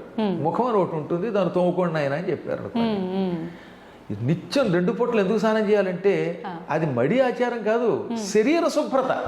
మన సనాతన ధర్మం ముఖం కడుక్కోండి, స్నానం చెయ్యండి అని ఎందుకు చెబుతుందంటే ఆరోగ్యం కోసం. శుభ్రంగా కుంకుడుకాయలు పెట్టుకుని రుద్దుకోండి అన్నారు. ఇప్పుడు కనీసం మంచి సబ్బు పెట్టి తోముకోండి, అప్పుడు ఈ చెమట నుంచి వచ్చే క్రిములు ఒకళ్ళొకళ్ళు చేరకుండా ఉంటాయి. 2 పూట్ల నోరు తోముకోండి, చెవులు శుభ్రం చేసుకోండి అన్నారు. అంతేగాని మాది స్నానం మాసానికి ఒకే వారు అన్నాడు వాడు వచ్చి మా దగ్గరికి. అందుకే అత్తరు రాసుకుంటాడు వాడు. స్నానం మాసానికి ఒకసారి చేస్తే అవుతుంది. ఇదే డైలాగ్ అమ్మా, నేను ఎప్పటికీ మర్చిపోలేను అనమాట. గురువు గారు మీరు స్నానం చెయ్యమంటే నేను చెయ్యను, మాది స్నానం మాసానికి ఒకే మార అన్నాడు పైగా. కాస్త అంత మిమిక్రీ నేను చేయలేను కానీ ఇదే డైలాగ్. అప్పుడు వాడి శరీరం నుంచి ఆ చెమటల వల్ల పురుగులు వచ్చి కురుపులు వచ్చి నోట్లోంచి దుర్వాసన వస్తూ ఉంటే అది రాకుండా ఉండడానికి సెంటు కొట్టుకుంటూ ఉంటే ఆ కంపు ఈ కంపు కలిపి ఆ సెంటు కంపుకి మనం ఫెయింట్ అయిపోతాం. నాకు ఎన్నాళ్ళైనా అన్నం తినలేకపోయిన వాడు చూశాక నేను. అందువల్ల అనారోగ్యం అది. అందువల్ల ఏమది ఈ ఎంగిలి తినడం ఉందే అది కేవలం ఆచారమే కాదు, ఆరోగ్య సూత్రం. తర్వాత మన పురాణములు కూడా చెప్పే, గరుడ పురాణములో ఒకళ్ళు ఎంగిలి ఒకళ్ళు తింటే అటువంటి వాళ్ళకి చేతులు నరికేస్తాను, వచ్చే జన్మలో చేతులు లేకుండా చేస్తానన్నాడు ఆయన, కాళ్ళు చేతులు లేకుండా చేస్తాడు ఆయన. అందుకని ఈ బఫే అనే పేరుతో జైలు పక్షుల్లాగా పళ్ళాలు పుచ్చుకుని వెళ్ళి వడ్డించుకుని ఆ చేత్తోటే తింటాడు, ఆ చేత్తో వడ్డించుకుంటాడు. మధ్య మధ్యలో ఏ పులుసు ఉన్నప్పుడు ఆ పులుసు ఇలా కారుతూ ఉంటుంది ఈ మా చేతిలోంచి, ఈ పులుసు ఆ పక్కన ఉన్న సాంబార్లో పడిపోతూ ఉంటుంది మళ్ళీ అందులో, ఇది మళ్ళీ వాడు తినేయడం. అప్పుడు ఏమిటది ఆ దరిద్రం చూస్తూ ఉంటే. అందుకనే మేమంటే నియమనిష్టలు కలిగిన వాళ్ళం కాబట్టి చాలా కాలం నుంచి నేను ఏ పెళ్లిలోనూ తిన్నాం. అమెరికా వెళ్ళినా నా కోసం వండి పెట్టేట శిష్యులు ఉన్నారు, లేక నాకు ఒక్కరు నేనే వండుకుంటాను, కానీ ఈ ఆహారం చూడలేకపోతున్నాను. అందువల్ల సాధ్యమైనంత వరకు మన ధర్మాన్ని కాపాడండి. ఈ ఎంగిళ్ళు అవి తినకుండా ఉండండి. ముందు ఏహం తర్వాత పరం రెండు వస్తాయి, ముందు శరీరారోగ్యం బాగుంటుంది అనమాట. గురుగారు, ఆహారం అనేది ఆహార ప్రభావం ఒక ఆరోగ్యం పైనే ప్రభావం చూపుతుంది అనుకోవచ్చు, ఆలోచనల పైన కూడా ప్రభావం, ఆలోచన మీద కూడా చూపిస్తుంది. మనం తినే ఆహారాన్ని బట్టే మనకు మార్పులు వచ్చేస్తాయి. అంటే నమ్మినా నమ్మకపోయినా ఒక కథ చెబుతాను నేను. అది కథ కాదు, జరిగింది. మా తాతగారు, ఆయన పేరు భాస్కర్రావు గారు, ఆయనకి ఒక 10,000 ఎకరాల పొలం ఉండేది. ఆ రోజుల్లో వెళ్ళిన జమీందారులు ముఖాసదారులు అంటారు. తూర్పుగోదావరి జిల్లా కాకినాడ దగ్గర రామేశ్వరం అని ఒక పల్లెటూరు. కాకినాడకి ఇంచుమించుగా 10 కిలోమీటర్లే ఉంటుంది అది. ఎప్పటికి కూడా మా ఇంటి పేరు వాళ్ళు అక్కడ చాలా మంది ఉన్నారు. ఇంకా మామూలు జమీందారు కదా ఆయన. ఆయన ఓసారి ఏం చేశారు, ఒక స్వామీజీని భోజనానికి పిలిచారు. మా నాన్నగారు చెప్పిన కథ ఇదనమాట. ఆ స్వామీజీ ఎక్కడ తినరు, అందుకని ఒక వంట వండి పెట్టారు. ఆవిడ బాగా నియమంతో స్నానం చేసి మడిగట్టుకుని వండుతుంది. ఏమండి ఈవిడ మడిగట్టుకుని వండుతుంది, తింటారా అంటే తింటామండి. గృహస్థాశ్రమంలో అందరి దగ్గర తినగానే ఆవిడ మడిగట్టుకుంటుంది కాబట్టి తింటామనగానే ఆవిడ వంట వండి పిలిపించారు. ఆయన కోసం వంటకాలు చేయించారు. మా తాతగారు చాలా నిష్ఠాగరిష్ఠుడు అవడం వల్ల ఆయన పక్కనే కూర్చోబెట్టుకుని స్వామీజీ తిన్నారు. ఆ స్వామీజీ వినోబాభావే ఆశ్రమం నుంచి వచ్చినవాడు. పైగా వినోబావే అనే పేరు విన్నారుగా. ఆయన సేవాగ్రామం అనగా నాగపూర్ దగ్గర ఉంటుంది. అద్భుతమైనటువంటి వ్యక్తి, ఆయన శిష్యుడు పైగా. సరే, ఆయన కోసం బంగారపు గిన్నెలో, మా ఇంట్లో అప్పుడు బంగారం వెండేట కంచాల్లో కూడా బంగారపు కంచం అనుకోండి. నేను మా దగ్గరకు వచ్చాక మా నాన్నగారు 1000 ఎకరాలు దానం చేశారు. అందువల్ల 1000 ఎకరాలు కళ్ళారా చూడలేదు. నాకేదో 3.5 ఎకరాల పొలం నేను కొనుక్కున్నదిలేండి నా చిన్నప్పుడు. కానీ కాబట్టి 1000 ఎకరాల పొలం ఎలా ఉంటుందో ఒకసారి నాకు చూడాలని మళ్ళీ. కానీ ఆ రోజుల్లో మా తాతగారి దగ్గర ఉండేది. ఆ బంగారపు గిన్నెలో పాయసం పెట్టారు. అది తిన్నాడండి ఆయన. ఆయన తినగానే ఈ బంగారపు గిన్నె తెలియకుండా కొట్టేసి, అంటే దొంగతనం చేసి జోలిలో పెట్టుకుందాం అనిపించింది ఆయనకి, ఈ స్వామీజీకి. కానీ జ్ఞాని కదా, చిచ్చి ఇదేమిటి, నేనేమిటి బంగారపు గిన్నె దొంగతనం చేయాలనుకోవటం ఏమిటి అనుకుని టక్కన ఆగిపోయి, ఏమండి వంట అవండి ఇలా పిలవండి అన్నారు. వంట ఆవిడ వచ్చింది. అమ్మ నేనేమి అన్నం ఆశీర్వదిస్తాను, ఈ పాయసం వండుతున్నప్పుడు ఏమనుకుంటూ వండావు అని అడిగాడు ఆయన. ఆవిడ వెంటనే, ఈ ఇంట్లోకి వచ్చిన దగ్గర నుంచి బంగారపు గిన్నెలు వెండి గిన్నెలు బాగా కనపడ్డాయండి, అందుకని బంగారపు గిన్నె రహస్యంగా పట్టుకుపోదాం, ఒక కంచం పట్టుకుపోదాం, ఇన్ని కంచాల మీద ఆయనకి లెక్క తెలియదు ఈ భాస్కర్రావు గారికి అనుకుంటూ పాయసం వండినంతసేపు ఇదే ఆలోచనతో వండిందిట. బంగారమును దొంగతనం చేద్దాం అనుకుంటూ ఆ పాయసం ఆయన కొట్టించింది. ఇప్పుడు స్వామీజీ ఏమన్నారో తెలుసా, చూసావా, నువ్వు ఆ పాయసం వండుతున్నంతసేపు బంగారం దొంగతనం చేద్దాం అని వండడం వల్ల ఆ ఆహారానికి ఆ దొంగ బుద్ధి వచ్చేసింది. అది తినగానే నా వంటి సన్యాసికి కూడా దొంగతనం చేయాలనిపించింది. అందువల్ల ఆహారం వండేటప్పుడు పవిత్రంగా వండాలి. ఆ ఎఫెక్ట్ ఉంటుందమ్మా, ఆలోచన తరంగాలు. ఇది కూడా ఒక సైన్సే, అది తెలియదు. కానీ ఈ నాస్తికులకి, ఈ మూర్ఖులు ఉంటారే, అజ్ఞాన సముద్రులకి, వాళ్ళకి తెలియదు. అది మేమంటే అనుభవించి చెబుతున్నాం. అందువల్ల నేనేమో ఓ పాట రాశాను అప్పట్లో. ఏమని, తింటూ రామయ్యను తినకున్న రామయ్యను తినిపిస్తూ రామయ్యను రామ్ రామ్ రామ్, వండుతూ రామయ్యను వండిస్తూ రామయ్యను వండకున్న రామయ్యను రామ్ రామ్ రామ్, రామ రామ రామ రామ రామ రామ రామ రామ రామ రామ్ రామ్ రామ్. ఇలా ఏ పని చేసినా, తింటున్నా తినిపిస్తున్నా, తినకున్నా, వండుతున్నా వండిస్తున్నా, వండకున్నా, నడుస్తున్నా నడిపించకున్నా, సర్వకాల సర్వావస్థల్లో రామ అనుకుంటే ఈ ఆహారం మీద ఎఫెక్ట్ ఉంటుంది. ఇప్పుడు ఎక్కడో పనికి వాళ్ళని చోట తిన్నాం, ఏ హోటల్లోనో, ఆ హోటల్లో వండుతున్నంతసేపు వాడు పక్కవాడిని పొడి చేద్దాం, లేకపోతే యజమాని గారి దగ్గర డబ్బు దొబ్బేద్దాం అనుకుంటూ వండితే ఈ తిన్నవాడిగా బుద్ధులు వస్తున్నాయి. అందుకే ఇంత మంచి యాంకర్ అయిన మీరు కూడా అక్కడ తినొచ్చి నన్ను ప్రశ్న అడిగితే కత్తితో పద్మాకర్ గారు మిమ్మల్ని పొడి చేస్తాను అనొచ్చు. అదృష్టవశాత్తు మీరు అక్కడ తినకుండా వచ్చారు కాబట్టి మీరు నేను కూడా బతికాం. కాబట్టి ఆహారం మీద ఆ ప్రభావం ఉంటుంది కనుక సరి అయిన వాడు వండాలి. సరి అయిన వాడు వండితే ఏదైనా ఉంటుందండి. శబరు ఉంది, ఆవిడ రామభక్తురాలు, అందుకే ఆవిడ చేతి ఆహారం తిన్నటువంటి వాళ్ళందరికీ రామనామస్మరణ వచ్చింది.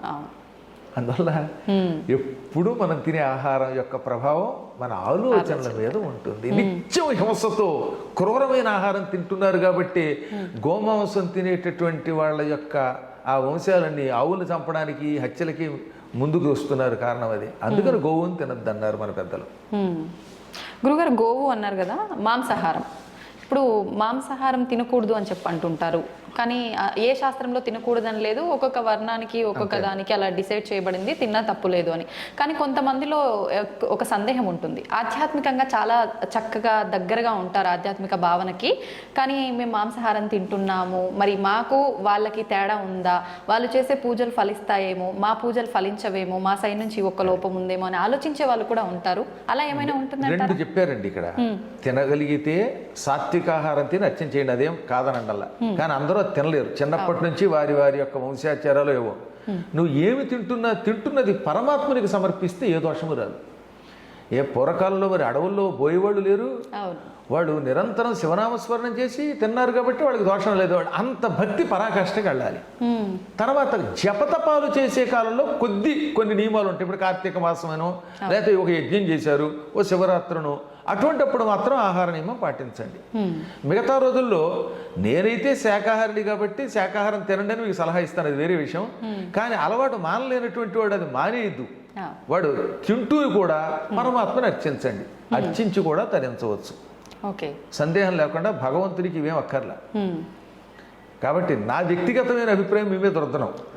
అడవుల్లో ఎంతోమంది పోయేవాళ్ళు అలా చేసి తరించారు. భక్త కన్నప్ప ఉన్నాడు, మాంసము పెట్టాడు, కన్ను కూడా ఇచ్చాడు. నువ్వు ఆ స్థాయికి వెళ్ళాలి. కన్నప్పని నువ్వు ఆదర్శంగా తీసుకున్నప్పుడు పందిని కొట్టి మాంసం నైవేద్యం పెట్టాడు శివుడికి. రేపు పొద్దున శివుడికి కష్టం వస్తే కన్ను కూడా తీశాడు. నువ్వు కూడా ఉపాసన చేస్తున్నప్పుడు అంత స్థాయి భక్తుడు. అదే నేను కోరేది. కానీ మన ధర్మాన్ని మాత్రం విడిచిపెట్టకు. హలాల్ అనే పేరుతో ఉన్నటువంటి అపవిత్ర ఆహారం తినకుండా నీకు తినాలనిపిస్తే ఏ అమ్మవారి దగ్గర చేసుకుని నీ భోజనం నువ్వు చెయ్యి, అంతే. అమ్మవారి దగ్గర అంటే అది బలి ఇవ్వటమే. ఆ బలిచ్చుకుని ఇప్పుడు ఎలాగో వాడు మాండవు. అవును, బయట ఎక్కడో బదులు ఇది అమ్మవారికి సమర్పణ చేసి తింటే కొంత నయ్యం కదా. అది ఏదైనా భగవంతుడికి నివేదన చేస్తే అపవిత్రాహారం కూడా పవిత్రాహారం అవుతుంది కనుక అందుకని మన పెద్దలు అలా చెప్పారు. ఓకే ఓకే గురుగారు, ఇందాక మీరు అన్నారు రామ రామ అని చెప్పి ఒక పాట కూడా. అయితే మన పెద్దవాళ్ళు కూడా ఇంతకు ముందు కాలంలో, ఇంతకుముందు ఏంటి ఇప్పుడు కూడా పెద్దవాళ్ళు పడుకునేటప్పుడు లేసేటప్పుడు రామకృష్ణ రామకృష్ణ అని తలుస్తూనే ఉంటారు. నిజంగా రాముణ్ణి కృష్ణుణ్ణి తలవాలంటారా? ఎవరి ఇష్ట దైవాన్ని వాళ్ళు తలుచుకోవచ్చు అంటారా? ఏదో ఒక భగవన్నమ్మా, శివ శివ అని వాళ్ళు లేరు, హరహర మహాదేవ, కొంతమంది పురమహాదేవ మహాదేవ అనేవారు. అంటే ఎక్కువగా రాముణ్ణి కృష్ణుని ఎందుకు తలుచుకుంటామంటే ఇద్దరు అవతారమూర్తులే, శ్రీమన్నారాయణుడి యొక్క దివ్య అవతారాలు. అందులో రాముడు మర్యాద పురుషోత్తముడు. రామనామస్మరణం వల్ల రాముడు ఎలా నడుచుకున్నాడో అలా నడుచుకోవాలి. ఏకపత్ని వ్రతత్వము, మాటంటే నిలబెట్టుకోవడము, శరణన్న వాళ్ళని రక్షించడము, ఠీవిగా రాజుగా పరిపాలించటము, ఎక్కడ పడితే అక్కడ పిచ్చివాగుడు వాక్కుండా గంభీరంగా పలకడము, ఇవన్నీ రాముడి లక్షణాలు. కాబట్టి రామనామస్మరణ వల్ల అవి నేర్చుకో. ఇక కృష్ణుడు సంపూర్ణ అవతారం అది. ఏ తే చాంశ కళాపుంస కృష్ణస్తు భగవాన్ స్వయం. భగవంతుడు 22 అవతారాలు ఎత్తినట్టుగా భాగవతంలో ఉంది. ఆ 22 అవతారాల్లో 21 అంశావతారాలు, ఒక్క కృష్ణావతారం పరిపూర్ణ అవతారం. ఆ పరిపూర్ణ అవతారంలో ఆయన చూపించిన మహిమలు ఇంకెవరూ చూపించలేదు. అన్నిటికీ మించి జగద్గురు ఆయన. భగవద్గీత మనకు అందించిన గురువు అండి ఆయన. ఇక గురువు అనే శబ్దంలో జగద్గురువు మొట్టమొదటి ఆయనే. వసుదేవసుతం దేవం కంసచాణూరమర్దనం దేవకీ పరమానందం కృష్ణం వందే జగద్గురుం అని ఆయననే మనం జగద్గురువుగా కొలుస్తున్నాం. కాబట్టి అంతటి జగద్గురుడి నామాన్ని తలుచుకోవాలి. అందుకని రామ కృష్ణ అనుకుంటే అవతారములలో ఉన్న విశిష్ట లక్షణములు మనకి తెలుస్తాయి, ఆ కథలు తెలుస్తాయి.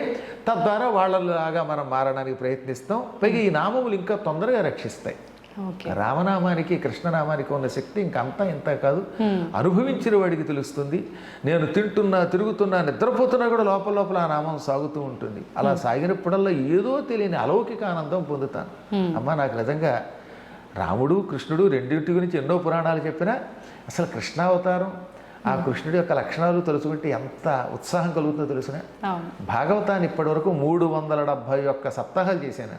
సప్తాహం అంటే తెలుసు కదా, 7 రోజుల పాటు భాగవతాన్ని పారాయణం ప్రవచనం చేస్తూ ఉంటాం. ఇప్పుడు 371వ పారాయణ కింద జరుగుతుంది మీరు వచ్చే సమయానికి. ఇప్పుడు అలా 371 అంటే నా జీవితంలో ఎన్ని రోజులు గడిపుంటానో ఆలోచించండి. సంవత్సరానికి 52 ఎన్ని వారాలు మినిమం అనుకుందాం కనీసం.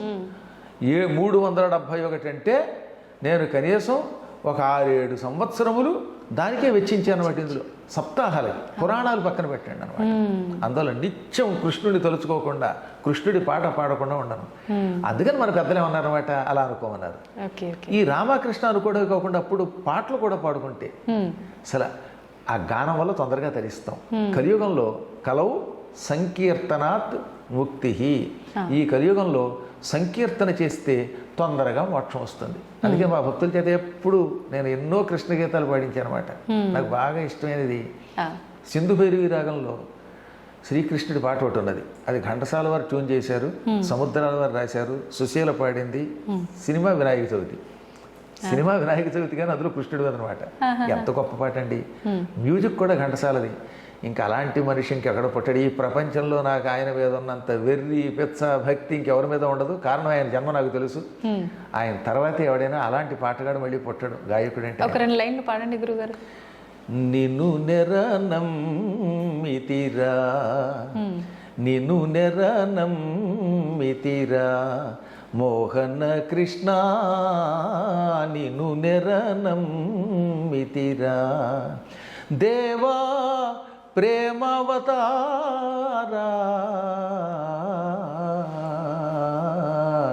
నిన్ను నెరనమ్మితిరా మోహన కృష్ణ, నిన్ను నెరనమ్మితిరా. నీ పద చింతన మీరిన మాత్రము, నీ పద చింతన మీరిన మంత్రము నీ పద సేవకు మించిన పూజ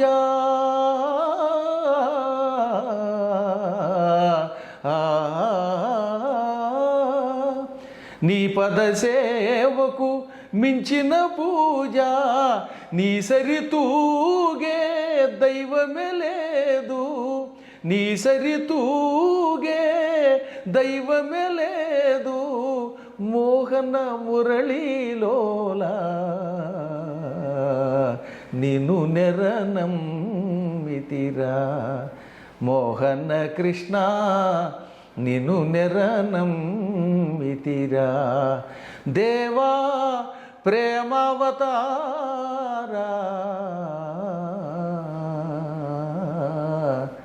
నిన్ను నెరనమ్మితిరా నిన్ను నెరనమ్మితిరా. అద్భుతంగా పాడారు గురుగారు. నిజంగా ఈ పాట వింటుంటే స్వామివారి గురించి ఎంత చక్కగా వర్ణించారనేది చాలా చక్కగా అర్థమవుతోంది. అందువల్ల వీలున్నంత వరకు రామకృష్ణ అనుకుంటే హాయిగా సుఖంగా అంతే ఈ లోకంలో గడుపుతాం, అక్కడ గడుపుతాం. అదే నా విజయ రహస్యం. మీరు నిజంగా మొత్తం భగవంతుడి పైన ప్రేమ అదంతా కూడా అర్థమైపోతుంది మీరు పాడుతుంటే కళ్ళల్లో. చాలా చక్కగా పాడారు గురుగారు.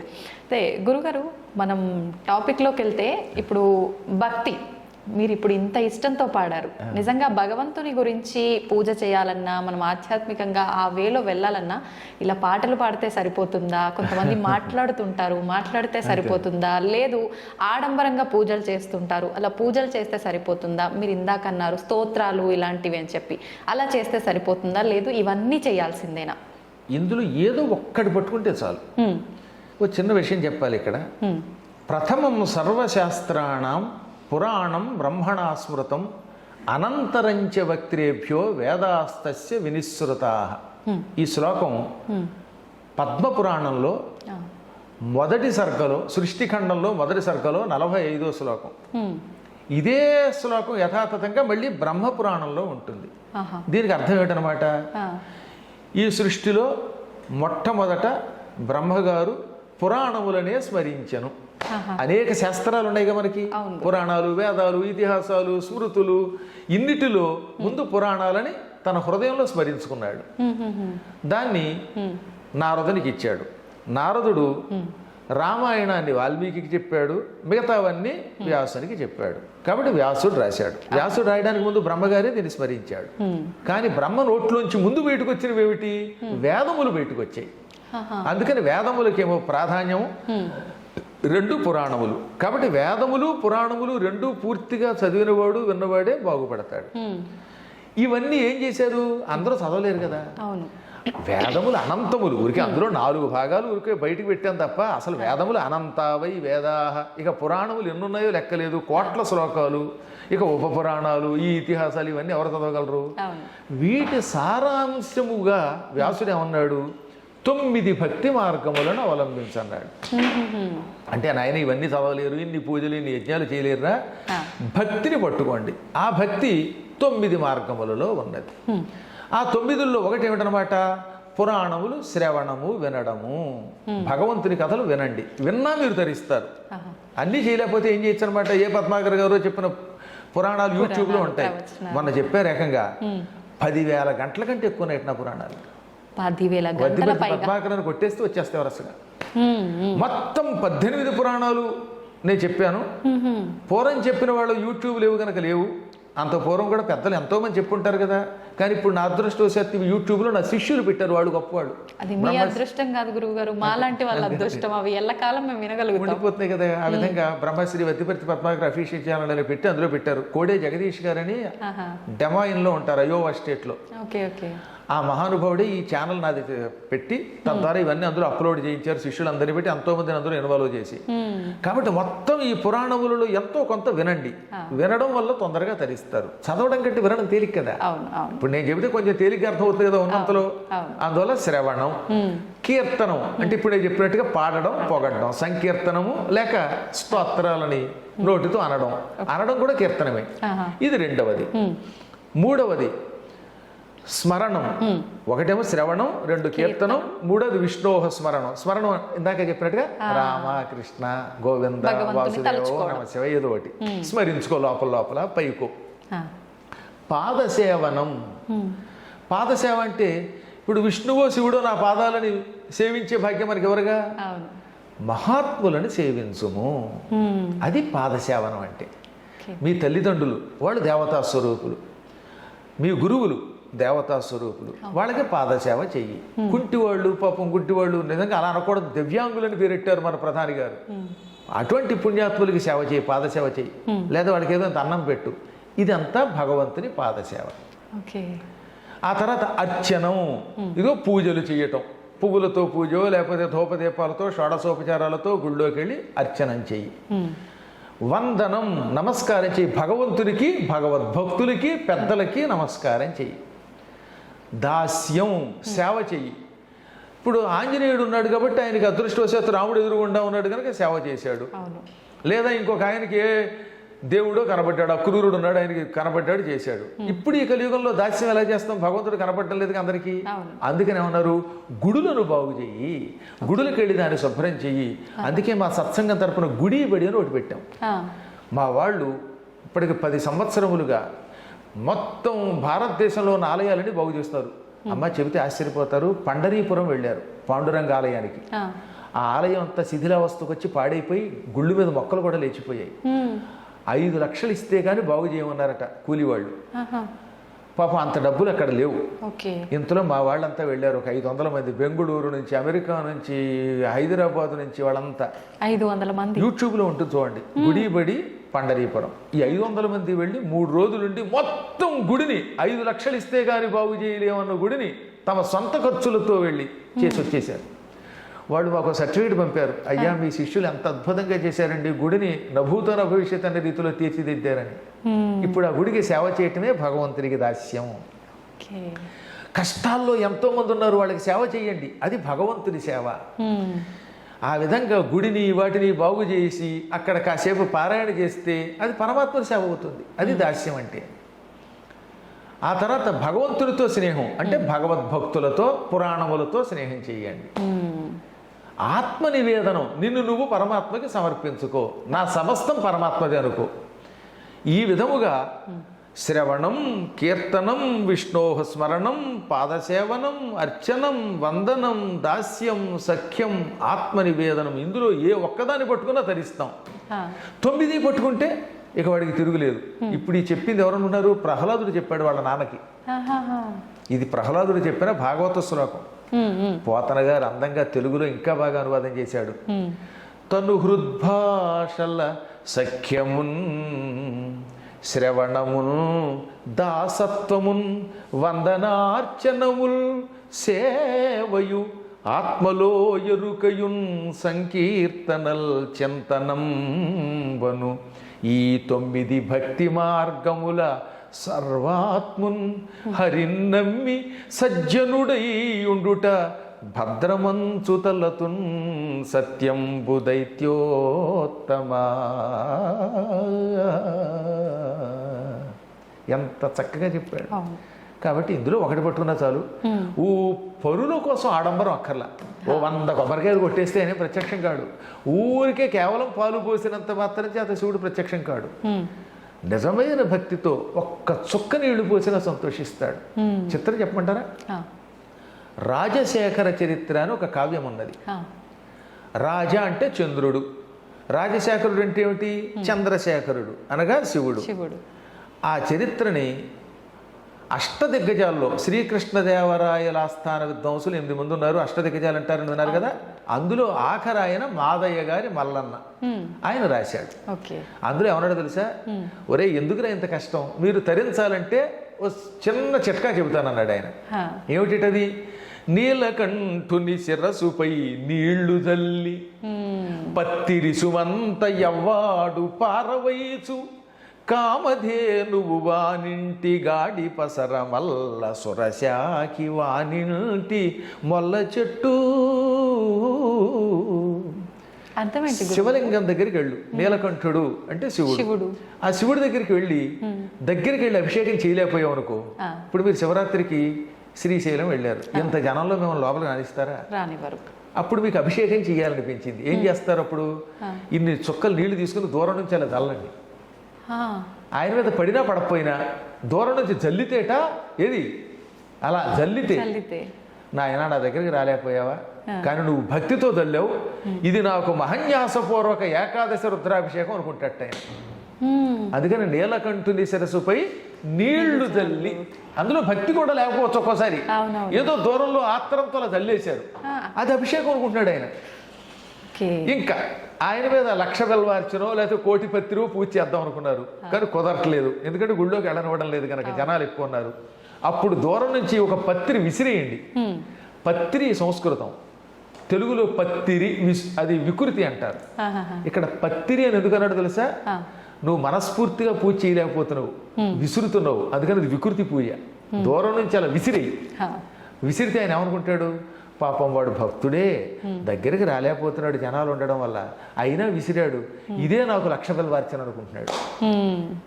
అలా సంతోషపడిపోయి, ఎప్పుడు నీ మనస్సులో ఆయన మీద ప్రేమ ఉన్నప్పుడు, నేను ఆయన్ని పూజించాలి కానీ కుదరడం లేదు, నాకు ఆడంబరం లేదు, నేను ఎక్కువ పత్రి వేయలేను, నీళ్లు పోయలేను, అభిషేకం చేయలేను, టైం లేదనుకుని ఆయన నీళ్లు తల్లి ఓ పత్రి విసిరితే అదే అభిషేకం, అదే పత్రి పూజగా భావించి ఆయన ఏం చేస్తాడు? వెంటనే కామధేనువుని మన ఇంట్లో కట్టేస్తాడు. నీళ్లు తల్లినందుకు కామధేనువుని మన ఇంట్లో కట్టాడు. కామధేనువు మన ఇంట్లోకి వస్తే లాభం ఏమిటి? కామధేనువు స్వర్గంలో ఉంటుంది, పాల సముద్రం చిలికితే పుట్టింది, ఆవు దగ్గరికి వెళ్ళి ఏం అడిగితే ఇది ఇస్తుంది. కామధేను లక్షణం ఏమిటి? కోరిన కోరికలు ఇస్తుంది. కామము అంటే కోరిక, కోరినవి ఇస్తుంది కనుక ఆ ధేనువుని ఆవుని కామధేను అన్నారు. అప్పుడు మీరు ఆ కామధేనువుని ఏది, ఆయనేమో ఇన్ని నీళ్లు తల్లినందుకు కామధేనువు మీ ఇంట్లో పెట్టాడు కనుక, కామధేనువు నేను ఇల్లు కొనుక్కోవాలనుకుంటున్నాను, జూబ్లీ హిల్స్లో ఒక్క అపార్ట్మెంట్ ఒక ఫ్లాట్ ఇప్పించవా అంటే ఇచ్చేస్తున్నది, నిజంగా చిత్తశుద్ధితో వేస్తే. ఆ తర్వాత ఏం చేశాడు ఆయన? పత్రి విసిరినందుకు ఇంట్లో కల్పవృక్షాన్ని నాటాట. సురశాఖి అంటే కల్పవృక్షం, అల్ల సురశాఖి ప్రసిద్ధికెక్కిన కల్పవృక్షం వానింటి మొల్ల చెట్టు, మీ ఇంట్లో మొల్ల చెట్టు నాటినట్టుగా ఓ మల్లె చెట్టు నాటినట్లుగా నాటేస్తాడు. ఇప్పుడు కల్పవృక్షం మీ దొడ్లో ఉంటే లాభం ఏమిటి? కల్పవృక్షం కూడా అంతే, ఏదడిగితే అది ఇస్తుంది. నాకు ఐ డ్రీమ్ ఛానల్ నుంచి పద్మాకర్ గారి దగ్గరికి వెళ్ళడానికి ఆకాశంలో వెళ్ళేందుకు ఒక చిన్న విమానం ఇవ్వంటే ఇచ్చేస్తుంది. అప్పుడు ఈ ట్రాఫిక్లో ఇరుక్కుని లేటుగా రావక్కర్లేదు. అలాగే ఏదో కాస్త ఆకలిస్తే మీ లెవెల్లో మీరు ఏదో పండో, ఓ ఇడ్లీయో, ఓ దోశో, లేదా పాయసమో, ఇంకేమైనా, అవన్నీ నేను నా నోటితో ఉచ్చరించలేను అనుకోండి, ఏం కోరుకుంటే ఇస్తుంది.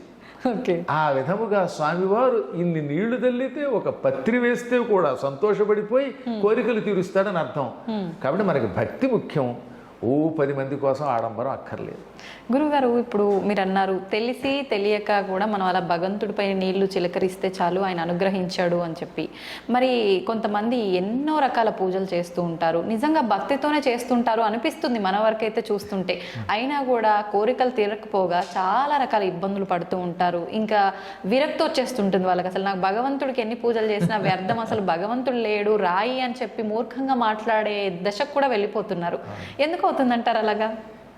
అదే ఇప్పుడు మీకు చెప్పవలసింది ఏంటంటే, ఒక్కొక్కళ్ళకి రోగ నిరోధక శక్తి ఎక్కువ ఉంటే డాక్టర్ గారి దగ్గరికి వెళ్ళగానే ఒక్క టాబ్లెట్తో తగ్గుతుంది. ఒక్కొక్కళ్ళ శరీరం చాలా పాడైపోయి ఉంటుంది, అది ఒక్క దెబ్బకి తగ్గదు. కొంతకాలం ఓపిగ్గా కోర్సు వాడితేనే మందు తగ్గుతుంది. ఓ మామిడి చెట్టు మీకు ఇచ్చాను అనుకోండి, అది నాటిన వెంటనే పళ్ళిస్తుందా? ఇవ్వదు. నేల ముందు బాగుండాలి. ఏముండాలి? నేల ముందు సాగు నేల, మంచి ఒక సారవంతమైన నేల అయితే అందులో నాటితే దాన్ని కొంతకాలం జాగ్రత్తగా పోషిస్తే, నీళ్ళు అవి పోసి పెరిగాక పళ్ళు ఇస్తుంది. ఇప్పుడు మనం చేసే పూజలు ఇవన్నీ మన కర్మలే, ఇవన్నీ ఫలించడానికి కొంచెం సమయం పడతాయి. కొందరికి వెంటనే ఎందుకు ఫలిస్తుందంటే వాడి భక్తిలో పరాకాష్ఠ స్థితి ఉంది, అంటే వాడు సారవంతమైన నేల లాంటి వాడు, విత్తనం గొప్పది, తొందరగా ఫలిస్తుంది. హైబ్రిడ్ ఇది. కొన్ని తొందరగా ఫలించవు. అలాగే కొంతమందికి తొందరగా ఔషధం పనిచేస్తుంది, కొందరికి ఫలించదు. వారి శరీరాన్ని బట్టి, వారి మనస్సుని బట్టి, ఇచ్చే మందుని బట్టి ఫలితం ఉంటుంది. మనం పూర్వజన్మలోనూ ఈ జన్మలోనూ చేసిన కర్మలు తొలగడానికి కొంతమంది ఎక్కువ కాలం ఎదురు చూడాలి, కొంతమందికి తొందరగా ఫలిస్తాయి. అందువల్ల ఓపిగ్గా చెయ్యవలసిందే. ఓకే. ఇప్పుడు మీకు ఉద్యోగం కోసం ప్రయత్నిస్తున్నారండి, ఒక్కొక్కటి ప్రతిభను పెట్టి ఏమవుతుంది, ఇమీడియట్గా సెలెక్ట్ అవుతున్నాడు. ఒక్కొక్కడు 5-6 సార్లు పరీక్షలు రాశాక సెలెక్ట్ అవుతాడు. ఒక్కొక్కడు యావజ్జీవితం డిఎస్సి రాసినా సెలెక్ట్ అవడు. కానీ వాడు బతకడానికి ఇంకో ఉద్యోగం చూసుకోవాల్సిందే, తప్పదు. అలాగే మనం చేసిన ప్రయత్నములు ఒకవేళ వ్యర్థమైనా తొందరపడకుండా నమ్ముకుంటే అవుతాయి. చదువుకుంటున్న రోజుల్లో ఓ తమాషా జరిగింది. నేను డిఎన్ఆర్ కాలేజీలో డిగ్రీ చదువుతున్నాను, భీమవరం వెళ్ళి. ఇంతలో ఒక పల్లెటూరుకి వెళ్ళాను, అర్ధవరం అని. ఆ ఊళ్ళో ఉగాది నాడు 1986లో ఉగాది నాడు ఎవరో స్వామీజీని సుందరకాండ చెప్పమని పిలిచారు. ఆ స్వామీజీ చివరి మూమెంట్లో రాలేకపోయాడు. అప్పుడు వాళ్ళు నా ఎదురుగుండా హ్యాండ్ ఇచ్చారు స్వామీజీ, ఇదే ఇంగ్లీష్ మాట వాడారు. ఇచ్చి ఆయన రాలేదు, ఎలాగా అనుకుంటూ ఉంటే అనుకోకుండా ఎందుకు నేను వెళ్ళాను. మంచి ఇన్షర్ట్ చేసుకుని ప్యాంటు షర్టు వేసుకుని, అప్పట్లో సైకిలే గొప్ప కదా, సైకిల్ తొక్కుంటూ వెడితే అక్కడ ఒక ఆవిడ చూసింది. ఆవిడ సన్యాసిని జీవితం గడుపుతున్న పుణ్యాత్మురాలు. నా ముఖం చూసిందమ్మా. చూసి చూడగానే, ఏమండి ఈ సుందరకాండ చెప్పగలడు, రేపు చెప్పమంది. ఆ రోజు అమావాస్య, రేపటి నుంచి ఉగాది, మీరు సుందరకాండం చెప్పండి అంది. నేను ఎవరో తెలియదు. నేను కూడా పోని ఇదేమిటి నేను చెప్పడం ఏమిటి అనకుండా అలాగే అనేసాను. వెంటనే మా నాన్నగారి దగ్గరికి వచ్చాను. నాన్నగారు ఇలా పురాణం చెప్పమంటుంది ఆవిడంటే, ఒరే నీకు ఎలాగో సంస్కృతం బాగా పాండిత్యం ఉంది కదా, హిందీ వచ్చు, తెలుగు వచ్చు, ఇవాళ సుందరకాండంలో 2-3 సర్కలు కంఠస్థం చెయ్యి, తాత్పర్యం చెప్పేయి అన్నారు ఆయన. ఒకసారి ఆలోచించండి, సుందరకాండంలో 68 సర్కలు ఉంటాయి, 9 రోజుల్లో కంఠస్థం చేసి చెప్పమన్నారు ఆయన. నేను వెంటనే మొదటి సర్క తీసుకున్నాను. తతో రావణ నేతాయ సీతాయ శత్రుకరిసిన ఏష పదమన్వేష్టం చారణ చరితేపతి దుష్కరం నిష్పతి ద్వంద్వం చికీర్షం కర్మ వానర సముద్ర శిరోగ్రీవో గవాంపతిరివా బభో. ఇలా శ్లోకాలు ఓసారి చదివితే గుర్తు ఉండిపోయి కంఠస్థం వచ్చేసి, ఓరి బాబు ఎంత జ్ఞాపక శక్తి ఉందన్నమాట అనుకుని మొత్తం ఆ 9 రోజుల్లో కంఠస్థం చేసి పురాణం చెప్పేశాను. అద్భుతంగా వచ్చేసారు ఆ ఊళ్ళో జనాలు, పెద్ద పెద్ద వాళ్ళు. 20 ఏళ్ల కుర్రవాడి పురాణానికి 60 ఏళ్ళు దాటిన వాళ్ళు వచ్చారు. ఇక నాకు బ్రహ్మరథం పట్టేశారు ఆ ఊళ్ళో. ఆ ఊళ్ళో ఎక్కువ రాజులు, క్షత్రియులు. ఇంకా వెనక్కి తిరిగి చూసుకోలేదు ఆనాటి నుంచి ఈనాటి వరకు. కాబట్టి ఎందుకు చెప్తానంటే, అప్పుడు పురాణములు మొదలు పెడితే ఇన్నాళ్ళు పట్టింది కదా నేను పురాణాలు మండపం కట్టడానికి, ఇంకా ప్రయత్నం చేస్తున్నాం. కొంతకాలం పడుతుంది. నా తర్వాత వచ్చినోడు బాగా పైకి వచ్చినోళ్ళు లేరేటి. ఇప్పుడు నా తర్వాత చాగంటి కోటేశ్వరరావు గారు నేను వచ్చిన తర్వాత 20 ఏళ్ల తర్వాత వచ్చారు. మా నాన్నగారికి అమరేశ్వర ప్రసాద్ గారు ఒక శిష్యుడు ఉన్నాడు. మా నాన్నగారి దగ్గర సంస్కృతం చదువుకున్నాడు. మా నాన్నగారు 3 ఏళ్ళు ఆయనకి అన్నం పెట్టి పాఠం చెప్పారు. ఆ అమరేశ్వర ప్రసాద్ గారు శిష్యుడు చాగంటి కోటేశ్వరరావు గారు, అంటే నాన్నగారి శిష్యుడు. చూడండి, పూర్వజన్మ సుకృతం అయింది. టక్కున ఆయన వెంటనే జగత్ ప్రసిద్ధికి ఎక్కారు. కాబట్టి ఒక్కొక్కళ్ళకి తొందరగా వస్తుంది, కొందరికి ఆలస్యంగా వస్తుంది. అది వారి వారి యొక్క సుకృతాలను బట్టి ఉంటుంది. అందుకని ఆయన పేరు వచ్చింది నాకు అంత రాలేదని ఏడిస్తే పిచ్చాడు వీడు. అంతే, ఎవరికి ఎంత ఇవ్వాలో పరమాత్మకి తెలుసు. అందువల్ల మనం పూజ చేసినంత మాత్రం చేత వెంటనే ఈ రోజే ఫలించదు. యాంకర్లు చాలా మంది ఉన్నా ఒక్కొక్కళ్ళకి ఎందుకు పేరు వస్తుంది, మీ పొజిషన్లో చాలా మంది ఉంటారు కదా, ఒక్కొక్కళ్ళకి కొంచెం తొందరగా పేరు రావచ్చు, కొందరికి కొంచెం ఆలస్యం రావచ్చు. కానీ మొత్తం మీద నమ్ముకుని చెయ్యండి. అందువల్ల ఓపిక పట్టాలి. ఒక్కోసారి ఓపిక పట్టినా కూడా ఎన్నాళ్ళైనా ఫలించకపోతే అప్పుడు భగవంతుడి మీద కొంచెం అలగచ్చు. భక్త తుకారాం లాగా. తుకారాంకి మండిపోలేదా, ఉన్నావా అని పాడా, అప్పుడు వస్తాడు దేవుడు. అందువల్ల అప్పుడప్పుడు ఒక్కోసారి వస్తుందండి. భద్రాచలంలో రామదాస్ ఏమన్నాడు, అబ్బబ్బా దెబ్బల కోరవక తిట్టి తినయ్యా. ఆయన కూడా తిట్టాడు ఒకసారి, ఎవడబ్బా సొమ్మని కులుగులు తిరిగేవు రామచంద్ర అన్నాడు. అందుచేత మరీ ఎక్కువ భక్తులు అప్పుడప్పుడు దెప్పుతారు, దెప్పితే వస్తాడు దేవుడు. కానీ ఈరోజు కంగారు పడకుండా మీ పని మీరు చెయ్యండి, ఎప్పుడో ఒకప్పుడు వస్తాయి. మీకు మామిడి పళ్ళ కథ ఒకటి ఉంది కదా, ఓ ముసలాడు మామిడి టెంక నాడాడు. అది మన పురాణం కథ. దాన్ని తెనాలి రామకృష్ణలో పెట్టారు సినిమాలో. అది నిజానికి పురాణ కథే, పద్మపురాణంలో కథే. ఓ ముసలాయన ఒక టెంకర్ పట్టుకెళ్ళి నాటుతున్నట్ట. ఏది నలుగురు తిరిగేటటువంటి ఒక బాట దగ్గర. ఎంతలో అటుగా పెడుతున్న రాజుగారు చూశారు. ఏమయ్యా నీకు ఎప్పుడే 70 ఏళ్ళు 80 ఏళ్ళు ఉన్నాయి, ఈ టెంక నాటితే ఎప్పటికి చెట్టు అవుతుంది, ఎప్పుడు పళ్ళు ఇస్తుంది అంటే, ఈ చెట్టు పెరిగి పళ్ళు ఇచ్చేదాకా ఇంకా బతుకుదాం అనుకుంటున్నావా అంటే, మహారాజా మన పెద్దలు ఎలా అనుకుని ఉంటే ఇవాళ మామిడి చెట్లు మనకు వచ్చేవా అన్నాడు ఆయన. ఇవాళ ఈ టెంక నాటేది నా కోసం కాదు, నా తర్వాత తరాల వాళ్ళ కోసం, వచ్చే జన్మలో నా కోసం పోని. అలాగే ఇవాళ మీరు చేసే పూజలు మీకోసమే కాదు, మీ తర్వాత తరం వాళ్ళ కోసం, రాబోయే జన్మ కోసం.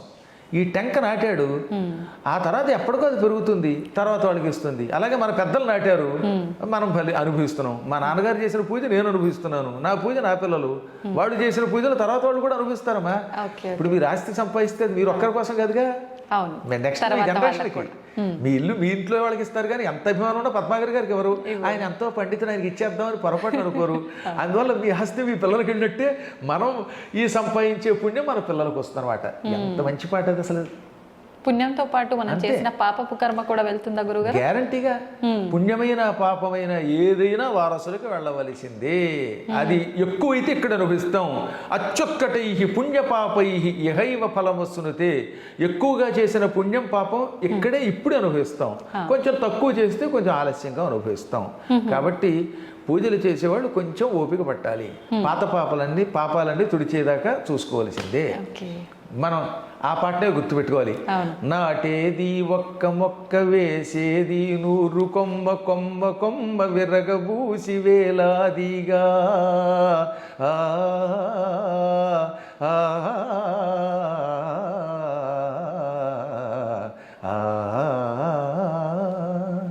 నాటేది ఒక్క మొక్క, వేసేది 100 కొమ్మ, కొమ్మ కొమ్మ విరగబూసి వేలాదిగా.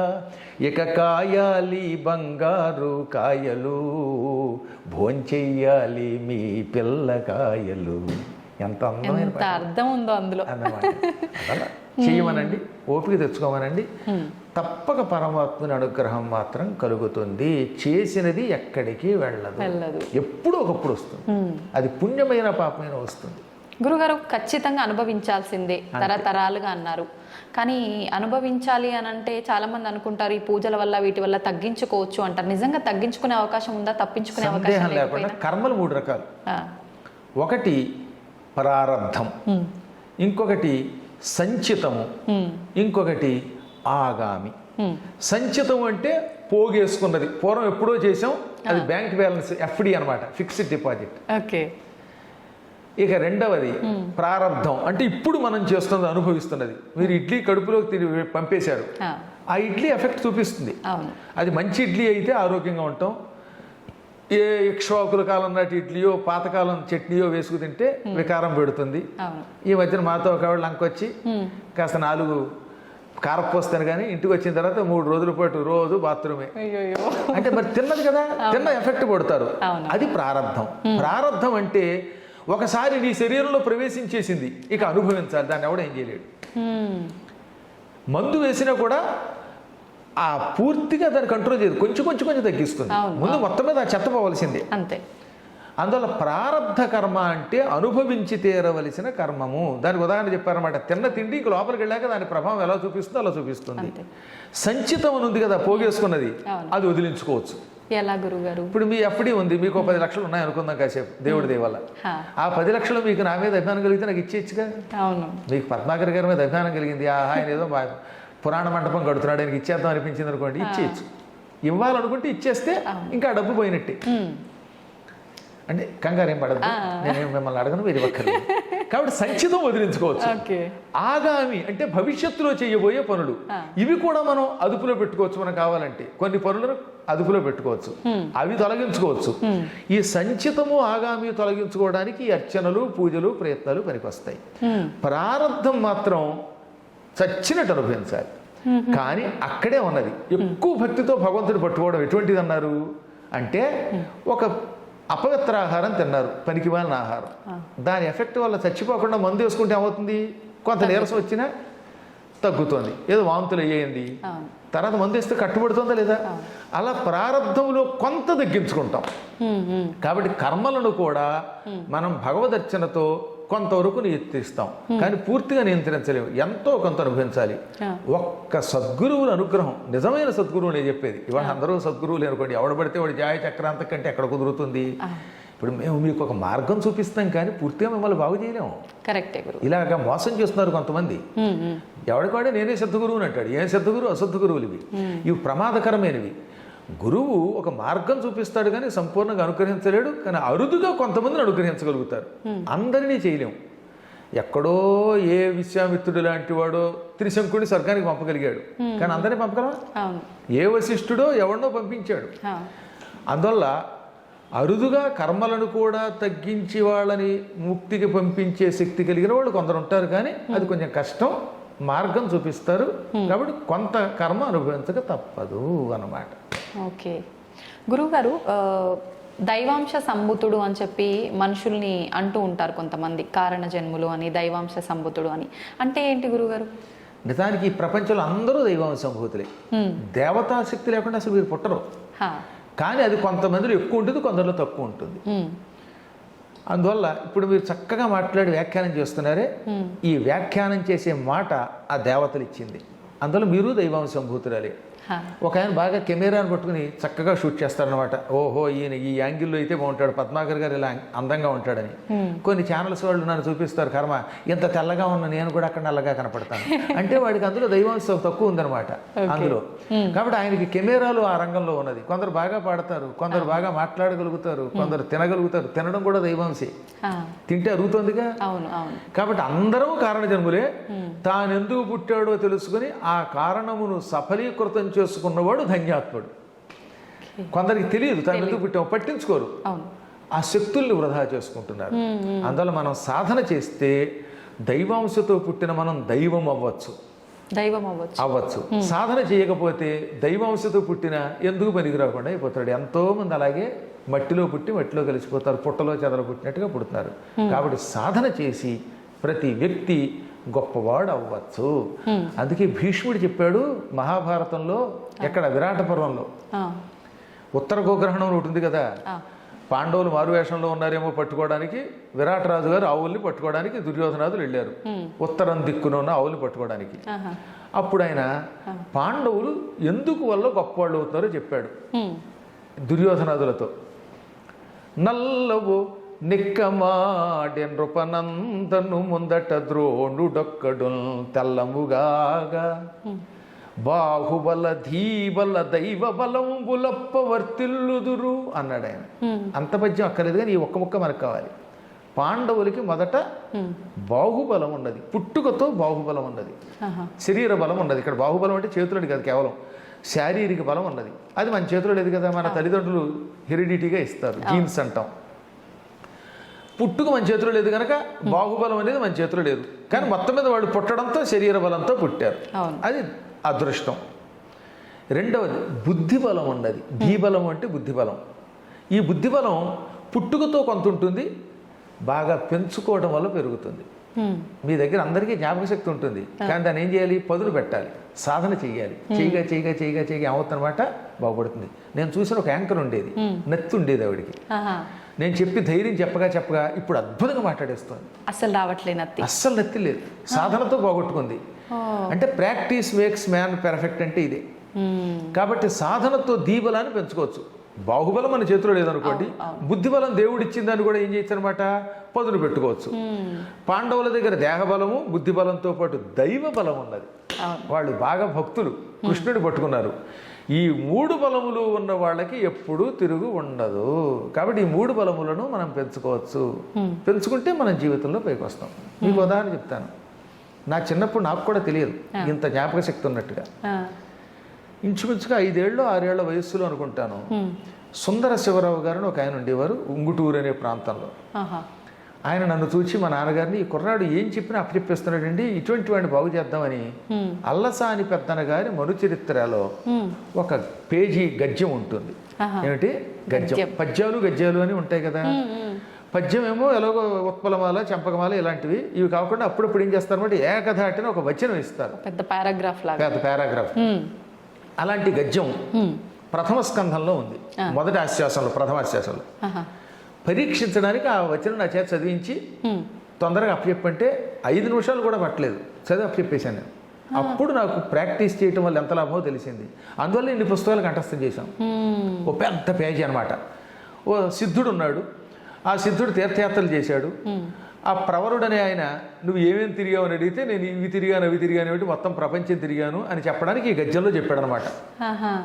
అది ఎట్లుండే వినుము గృహస్థరత్నంబ లంబమాన రవిరథ తురంగ శృంగార చారు చామరచ్చట ప్రేక్షణ క్షణోద్గ్రీవ చమర సముదయంబగు ఉదయంబునంగల విశేషంబులు శేషపడికి నేను లెక్కింప శక్యంబే అంధకరిపు కంధరావాస వాసుకి వియోగ భవ దుర్వ్యథ భోగ భోగిని భోగ భాగ పరివేష్టిత పటీర విటపి వాటిక వేల్లదేలాలత వలయంబగు మలయంబునంగల చలువకు విలువయ్యది అకటకట వికట కోట కోటి విటంక శృంగాట గాఢోకమాన జరదిందు బెంబగళదమృత దుర్దిన నాద్రీకృత సల్లకి పల్లవ ప్రభంజన పరాంజన హస్తిహస్తంబగు మణిప్రస్తరంబుల విశ్రాంతి చింతించిన మేనం పులకలిప్పుడు బొడమెడు స్వస్వ ప్రవర్ధిత వర్ధిష్ణు ధరణీరుహ సందోహ దోహద ప్రధాన సమాన కేల దైల బిల విలాసిని విలాస వాచాల తులా కోటి కలకలా హూయమాన మానస మదాలస మరాళంబగు రజత శైలంబు నోలంబులం కాలగడు విహార ప్రదేశంబులం కన్న సంస్కృతి క్లేశంబులు వాయవే సతత మద జలశ్రవణ పరాయణైరావణ విషాణ కోటి సముట్టంకిత కటక పరిస్ఫురత్ కురువింద కందళ వ్రాత